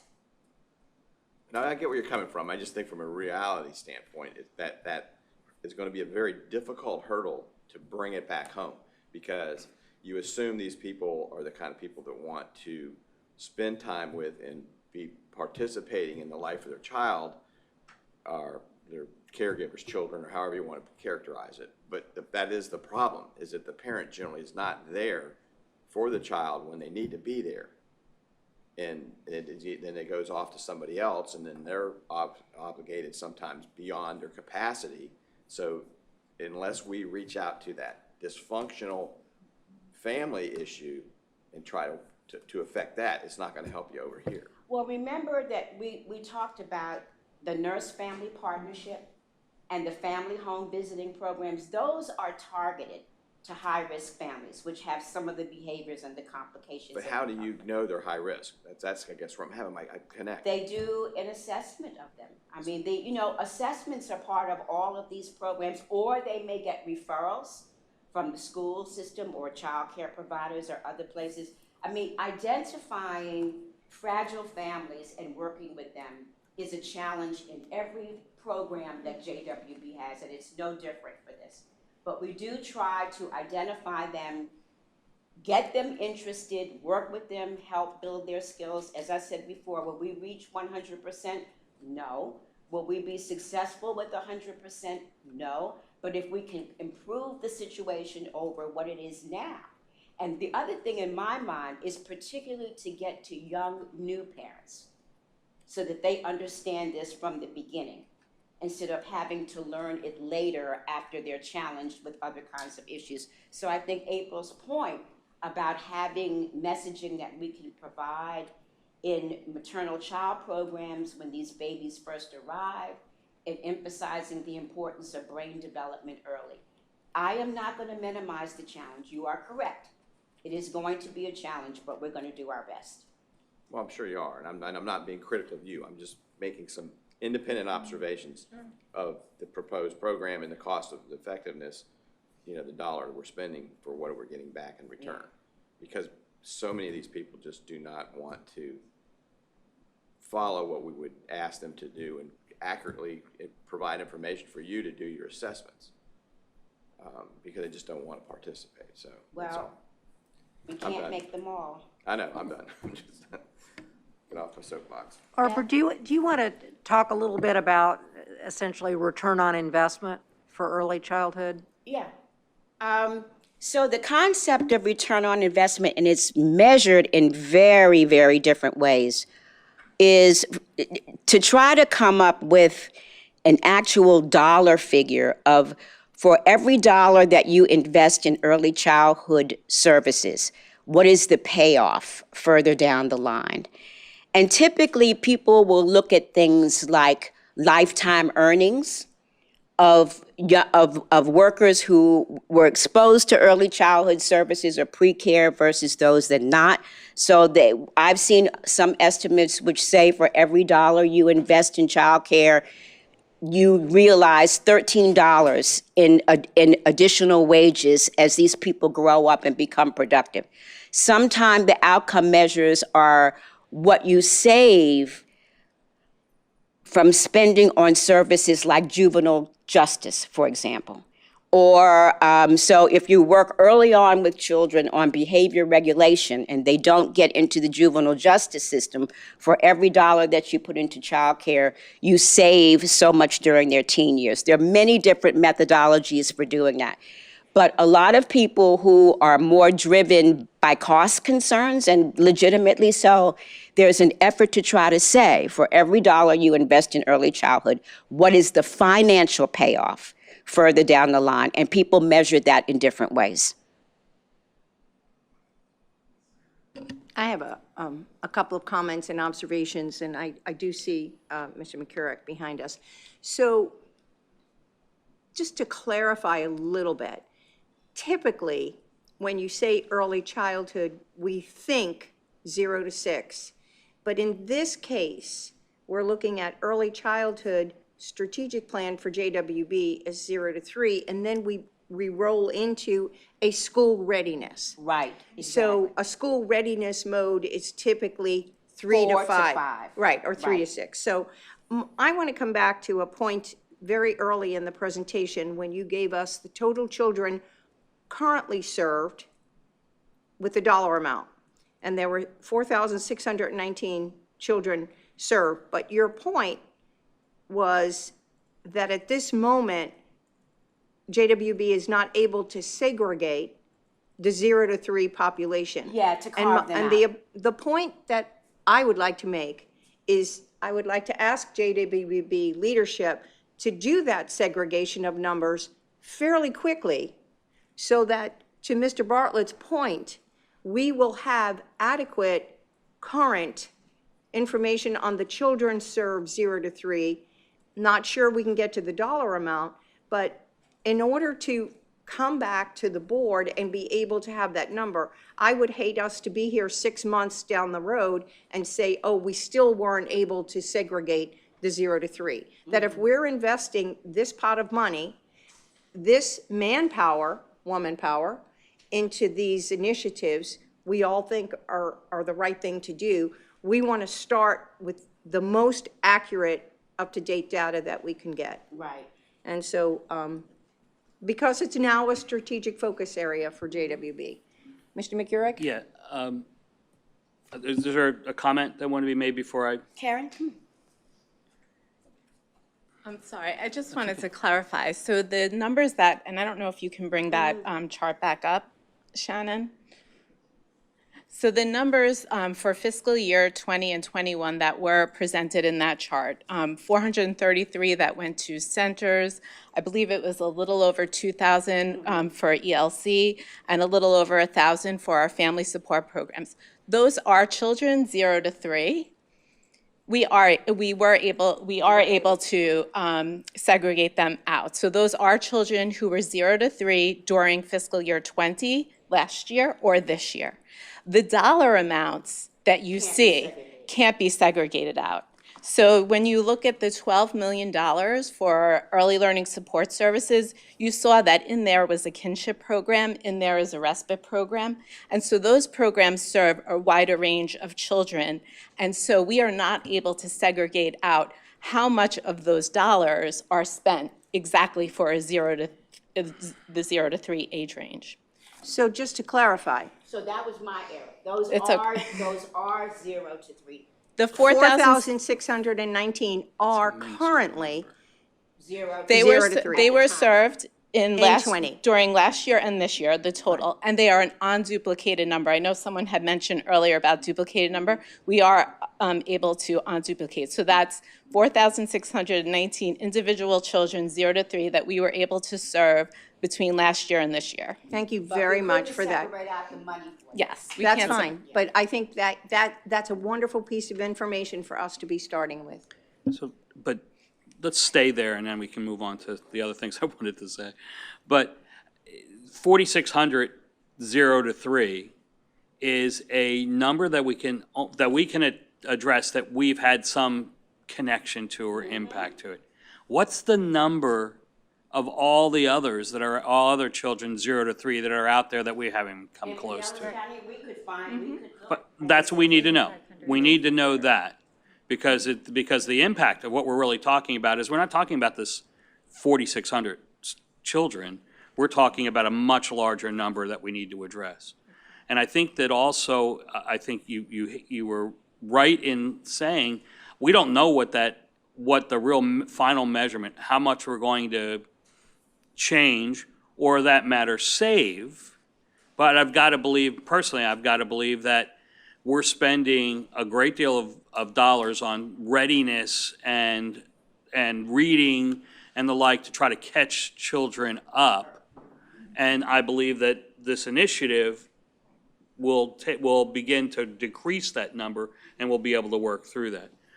The piece that I'm really want and ask you to hone in on is in the outreach and marketing side, because that's to hit all those others that we're not touching today and not going to get to.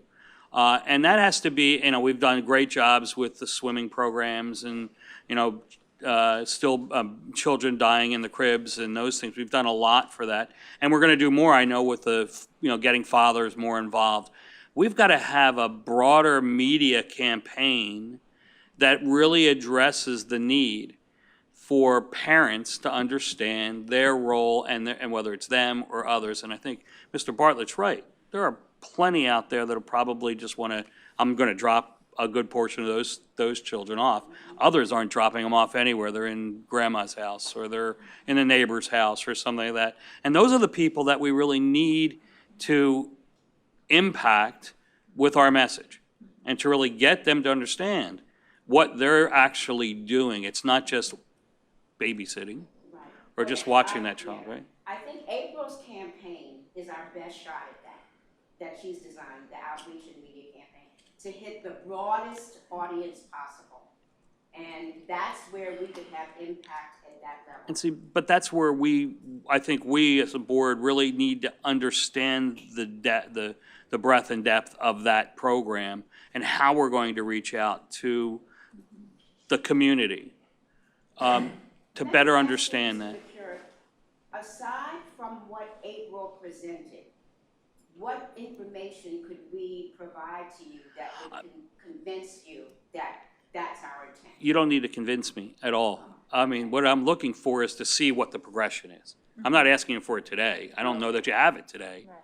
And I'm really looking for the impact and input coming back. You've got a wealth of knowledge sitting in your think tank. I want to see what's coming back from the caretakers themselves. What are they seeing? What's happening? How are we going to adjust and create this program to be so successful that we know we're going to limit and decrease the amount we're spending in other areas, and we're going to help the juvenile programs to reduce the number of impacts that they're having to deal with. And more importantly, we're going to help make children more effective for themselves and their lives and moving forward. It's all soapbox type stuff right now until we really see how we're going to do it and what it's, and then measure the success of that. Well, as April mentioned, we'll be working on an evaluation plan for outreach and media campaign. They're challenging. I mean, those kind of evaluations are very challenging because you're sending a lot of information out to a very broad audience. First, you want to know, has anybody listened?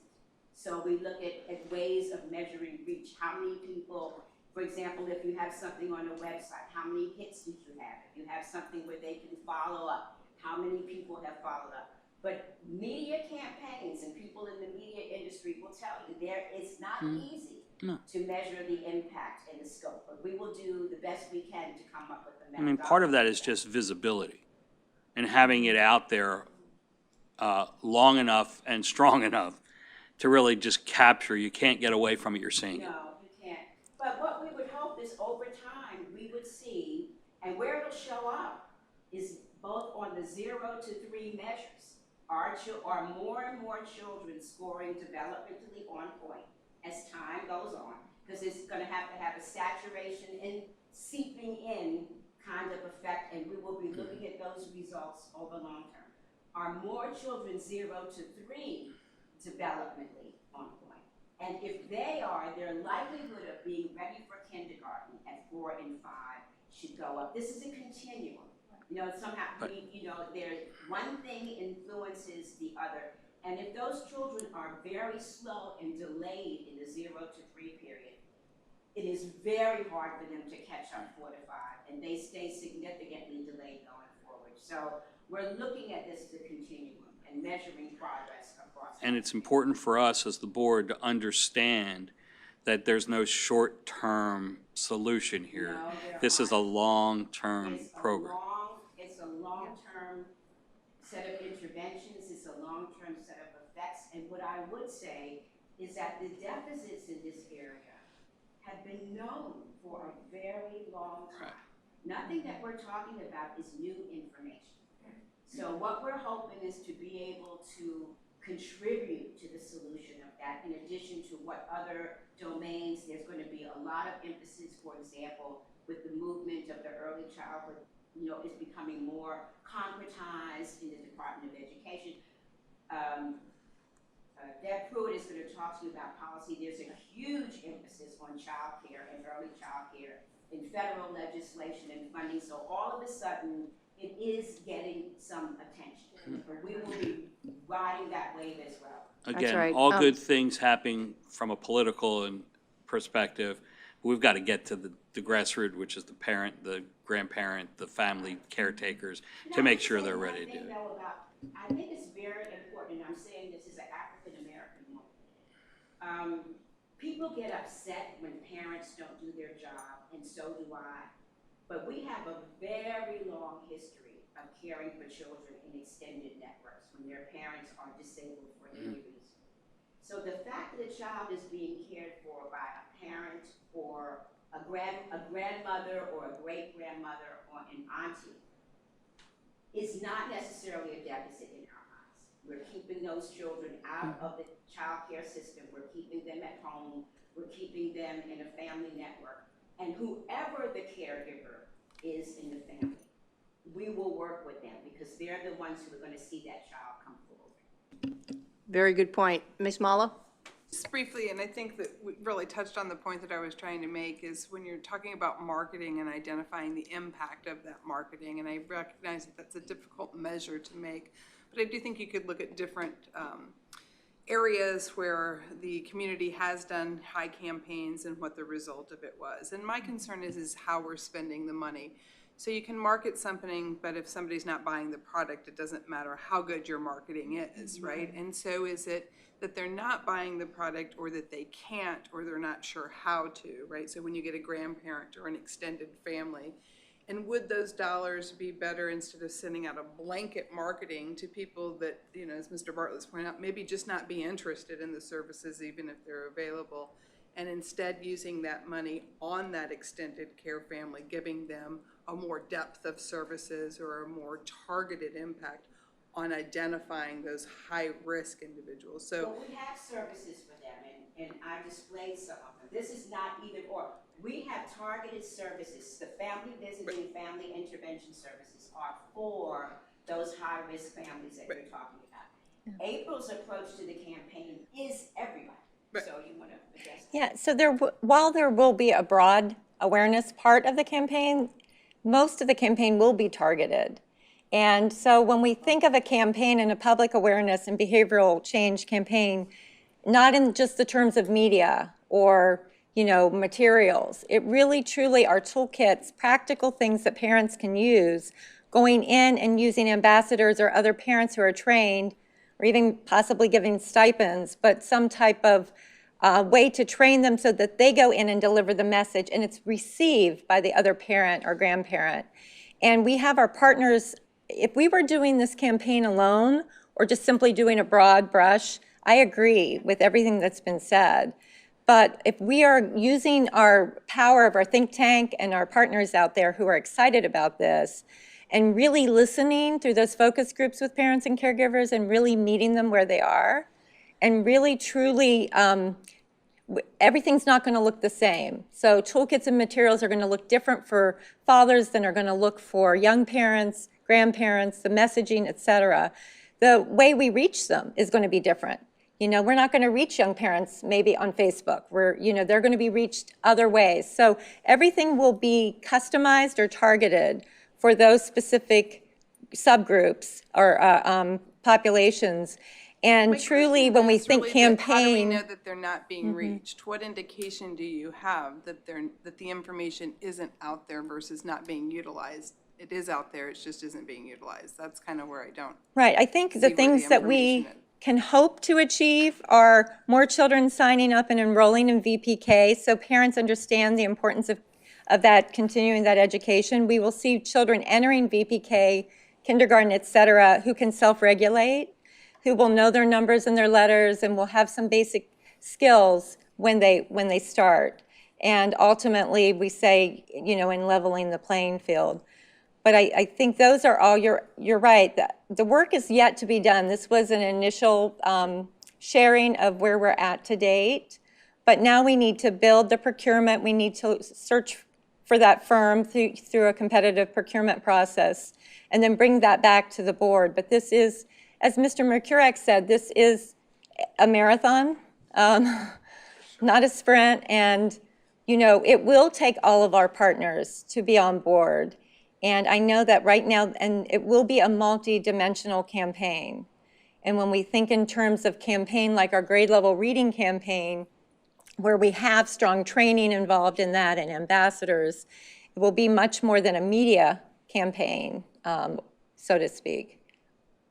So, I hope that answered. We look forward to coming back with more development in this area and bringing that hopefully in September. And I'm going to begin to look at the clock because we have a legislative update, which I know we're anxious to hear as well. Any burning questions or comments other than an extreme thank you? I think the quality of the presentation today, the work, the information that you brought to us was just outstanding. And, it's a new space for us as Juvenile Welfare Board. And I think back to the presentation, and I can't think of his name, the USF professor from the, I'm sorry? Dr. McHale, when he came and he spoke to us about trauma in infancy and untreated infants who had experienced trauma, it absolutely resonated that this is a new space for us and we're just making our first steps out there. And I appreciate the work, the think tank, the population of people that's in this with us. But I know it's a work in progress, and I appreciate the advancement of this strategic initiative that was just approved in September. And so I sit here today in May and say, we've come a long way, and we'll begin our marathon now. Thank you. I appreciate that. Thank This is you. not going to be easy, but we're going to work at it. You bet. And Deb, you've been patient, but boy, we sure do want to hear from you.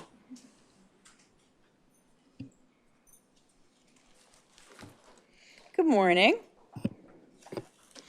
So Shannon and I are going to try to do the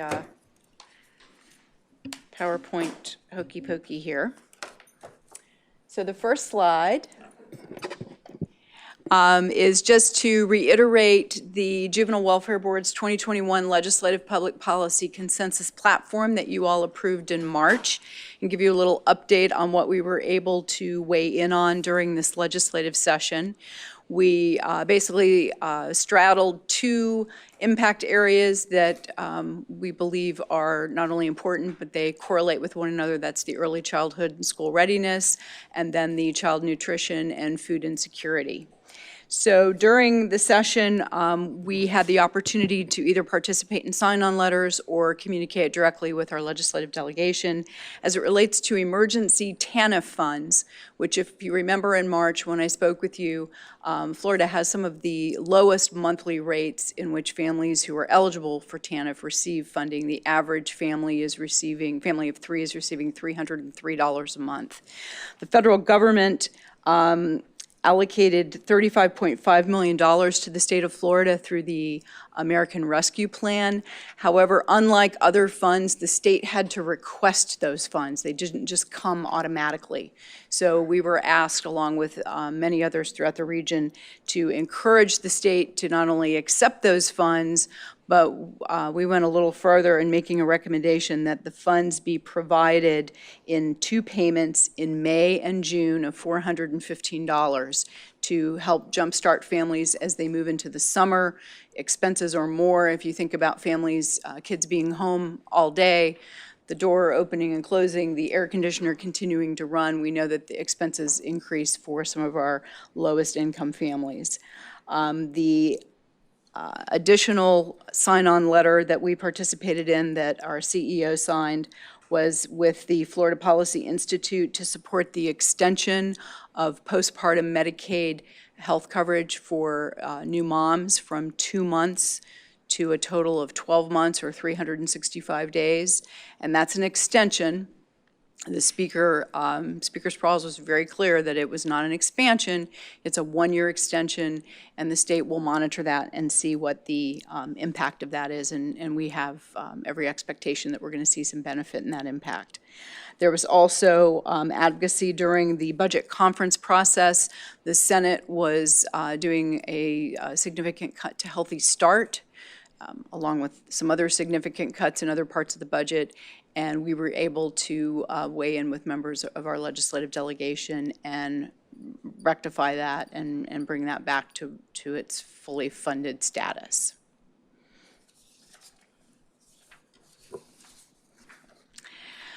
So these were two bills that I told you about again in March. Just wanted to give you an update. Both of these bills passed.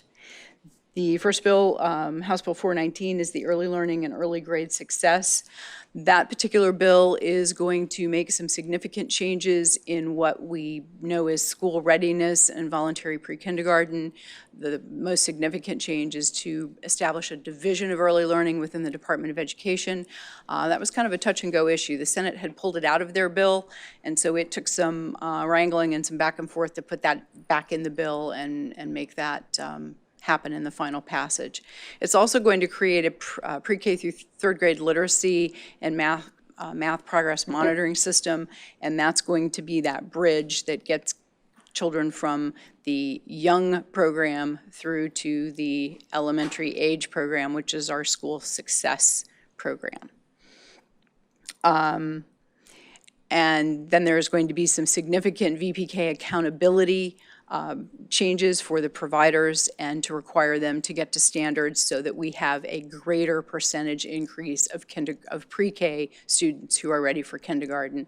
The state is vacillating in that 41 to 43% ready for kindergarten. And so that is really the major focus of this piece of legislation. It was funded with $7.5 million of federal funding through the education supplemental funds in the American Rescue Plan. And so it will help boost the state's ability to hit the ground running and actually implement this probably a lot faster than they normally would have. And just for clarification, the voluntary pre-K per student rate is at $2,486 per child. And that's for the year-long program, a 3-hour per day program. The summer program, which is done in 6 weeks, and I believe it's around a 6-hour day, is at $2,122.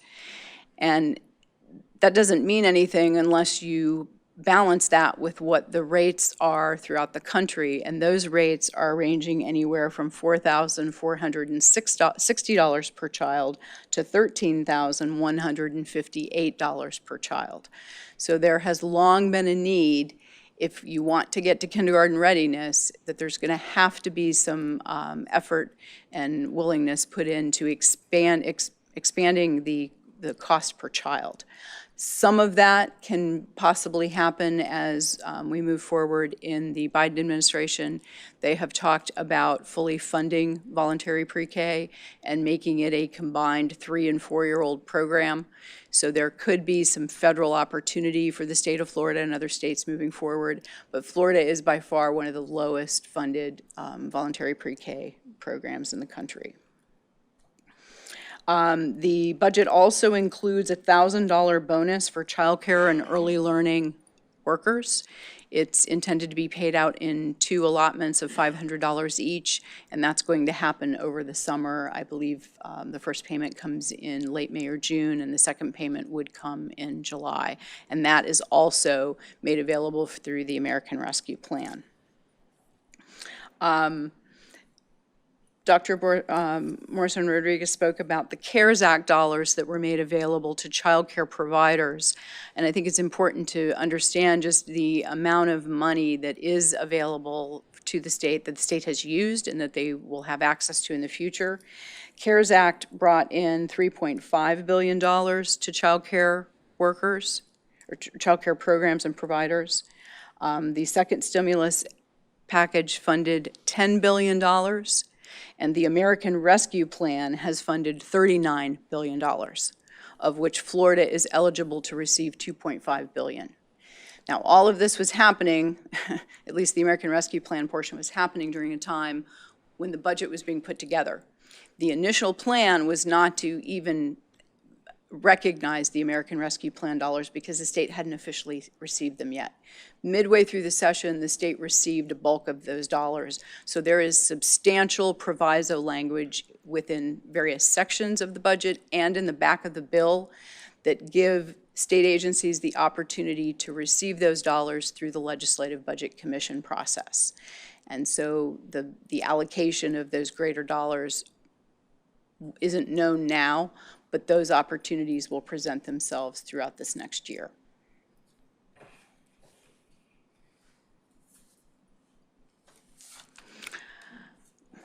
Can you back up, Shannon? I'm sorry. I got ahead of myself. The other bill is House Bill 3. This is the home delivery books for elementary students.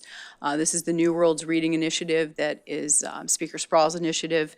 It too was funded with some dollars from the American Rescue Plan. It will also be funded through tax credits that corporations can donate books to the program, and in exchange for that, they will receive tax credits in a variety of industry areas.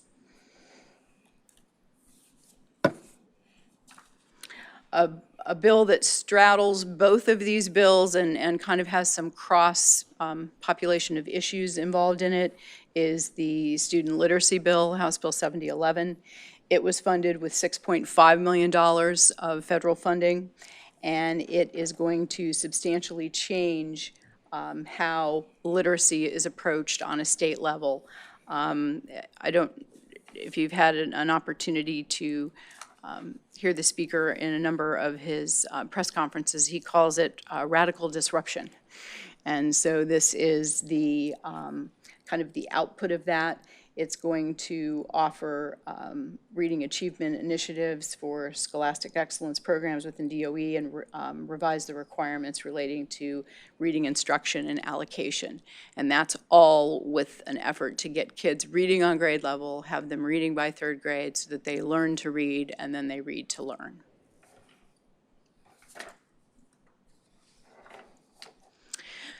Two other bills that passed this session that kind of speak to the 50,000 foot level of services is House Bill 1349. It's a public assistance bill.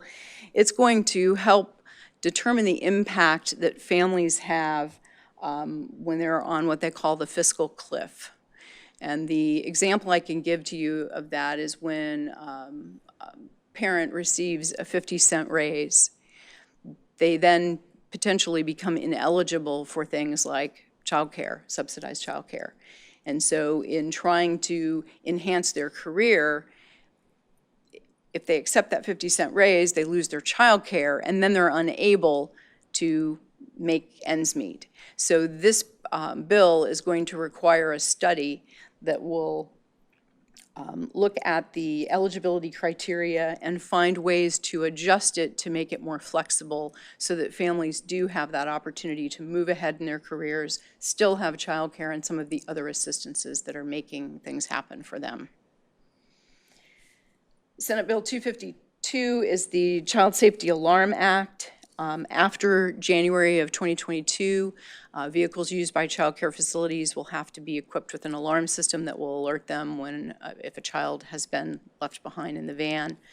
The Department of Children and Families had some estimated cost ranges. It didn't say in detail the difference in those ranges. I'm guessing it depends on the van and the configuration, maybe the size. On the House floor, this bill was co-sponsored in the House by Representative Diamond. He did ask that the state look to see if school readiness safety dollars could be used to assist child care providers in paying for these alarm systems. It's also possible that some of the federal assistance money through the American Rescue Plan could also be allocated for this purpose. And again, we'll have to see how those dollars are allocated. The food and nutrition, addressing hunger and the food needs of children was in the forefront of our early days in the pandemic when the Juvenile Welfare Board assisted many of our partners and other community partners in providing food to families.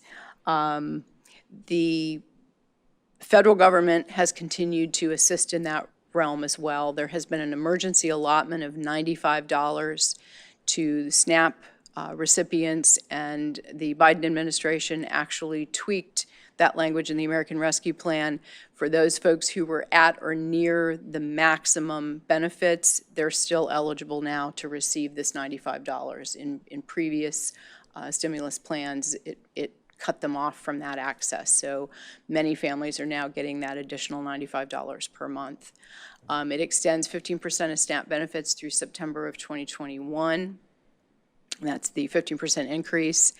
And then the pandemic EBT for students in the early days of the pandemic when schools were closed, that was a very temporary opportunity for families to receive the funding on an additional electronic benefits card to pay for breakfast and lunch that they were probably getting at school but were not able to get at school because the schools were closed and they weren't eligible for it.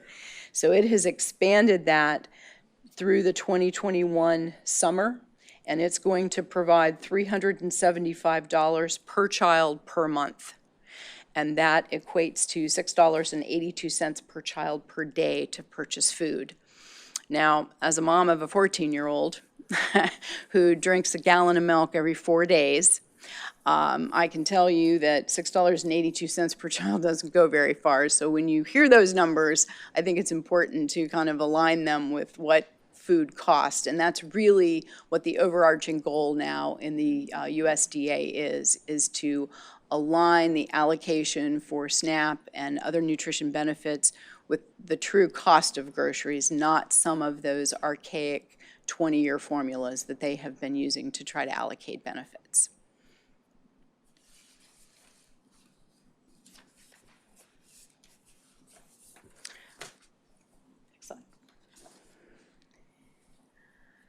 Children's health legislation, there were a number of individual bills and then obviously individual allocations. There is significant mental health funding in the 21-22 General Appropriations Act, and it is mostly in community mental health, but there are other dollars in other places. There's $252 million in community mental health in various pockets of funding.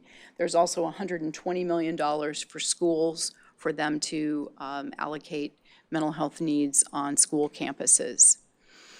The Medicaid coverage for postpartum women was extended for that full year. And then the Office of Minority Health and Health Equity was funded at $9 million. That program had been stagnantly funded probably for the last 10 or 15 years at around $3 million. And with the pandemic and realizing that people of color have limited access and not a high comfortability level with accessing healthcare services, Senator Roussan actually spearheaded bringing this money in and enhancing it so that there can be some access impacts. Healthy Start and Healthy Families were both fully funded in the 2021 General Appropriations Act. And then unfortunately, there were a number of kid care bills. They all died in committee. We were hoping to make some of these changes this year to shore up, again, healthcare services for families who are not Medicaid eligible. And some of the reason why I think these bills didn't get traction is that a number of families, because of the pandemic, qualified for Medicaid. And so the roles of kid care have gone down while the roles of Medicaid have gone up. And the feeling was that kids are accessing health care just in a different vehicle. And that is all I have. It was a busy session, and of course, all the work happens in the last few days, and it does. I know you were attentive to all of it. Any questions, comments? Okay. Thank you very much, Deb. It's a good summary of a lot of information. All right, Ms. Houghton, what do you have for us? Well, we're well over time, so I will be very brief. Given the Governor's Executive Order 21-101, we are, we think, a governmental entity that falls under that. Chief Milliken indicated to me there's some question among special districts about whether or not they are or not. We are acting as if we are, which means that we cannot require any member of the public walking into our building to wear a mask. We can encourage that, and we do. The fact is, we're not a location where we have a lot of the public walking in and out. Our work is done via organizations that we fund, and they are face-to-face with the public. So we had to change our signage and change what was on the website and so on, and we've done that. With a high priority for the safety of our employees and the productivity of our employees, we're continuing to look at what our next phases will be in reopening the building and in how people will work. I would have to say and every organization is different, but I think what you heard before from many of our staff people would indicate they've been highly productive during this time. And I would say from the executive level, we see that from the managers, and the managers are telling us the same thing about the people working for them. It is a highly unusual group in that it is virtually all professional level people who really are passionate about their work. And to be honest, my greater concern has been that they create a good barrier in work-life balance, that frankly they're working more and they're working longer than maybe even is healthy. It's a little harder to, quote, shut the door, or you don't make the commute and have a break at the end of your day. So we have allowed any employees who want to work on site, and there are some whose homes are disruptive, or they've got the dog barking in the background, or their partner is working from home as well, and so on, that they would like to be back at work. And so we have made that change effective this week, that any employee can come back into the office should they choose to.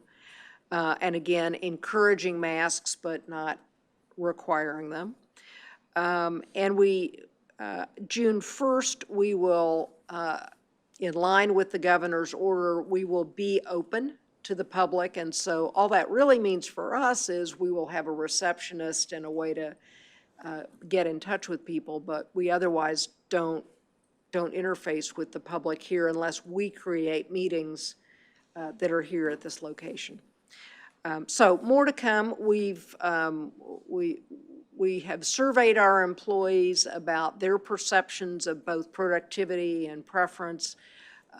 We've conducted, I think we've now completed 3 different focus groups, 2 with rank and file employees and 1 with managers, but we won't get the information back or the major threads for maybe a week or so. So I and the executive group will look at that and make future decisions based on that, and we will talk to you. But we really are looking sort of at the 2 pieces, the safety and work-life balance and an appeal of working at JWB on the one hand, and assuring productivity and that we're getting our work done and we're serving the children and families that we're here to serve. And they're both important. Our first inclination is that we're going to get as much or more productivity if we also are flexible with our employees. So more to come, and we'll bring that back to you when we know more. Otherwise, the other issues we'll send you, I send out things at least once a month on updates on other things, and they can wait. But you've seen a lot of what we've all been working on here. Thank you. Ms. Flynn, do we have any speakers? No cards for today. Okay, before we adjourn, Mr. Butler, we have a pretty good list there of anniversaries. We do. First one is an employee that's been with us for 10 years, Jennifer Artiaga. And then we have another employee that's been with us for 8 years, and it's Felicia Pizzana. Then we go down to 7 years to Ann Crawford. And 5 years, Lorraine Hayes. 4 years, Joanne Delernia. 1 year, Laura Kruger Brock. And 1 year, Willie Shaw. We can just give him a hand. Yes. That concludes that.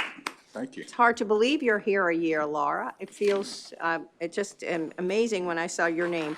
So seeing no other business, I do want to make sure you make note of our upcoming board meetings. No board meeting in August, so if you just do a calendar repeat, make sure you take that one off. And I know we have a lot coming up with our finance and auditor selection. So the finance meetings are open to all board members, so if you want to make note of that. And having no other comments, concerns, questions, this meeting's adjourned. Okay, thank you.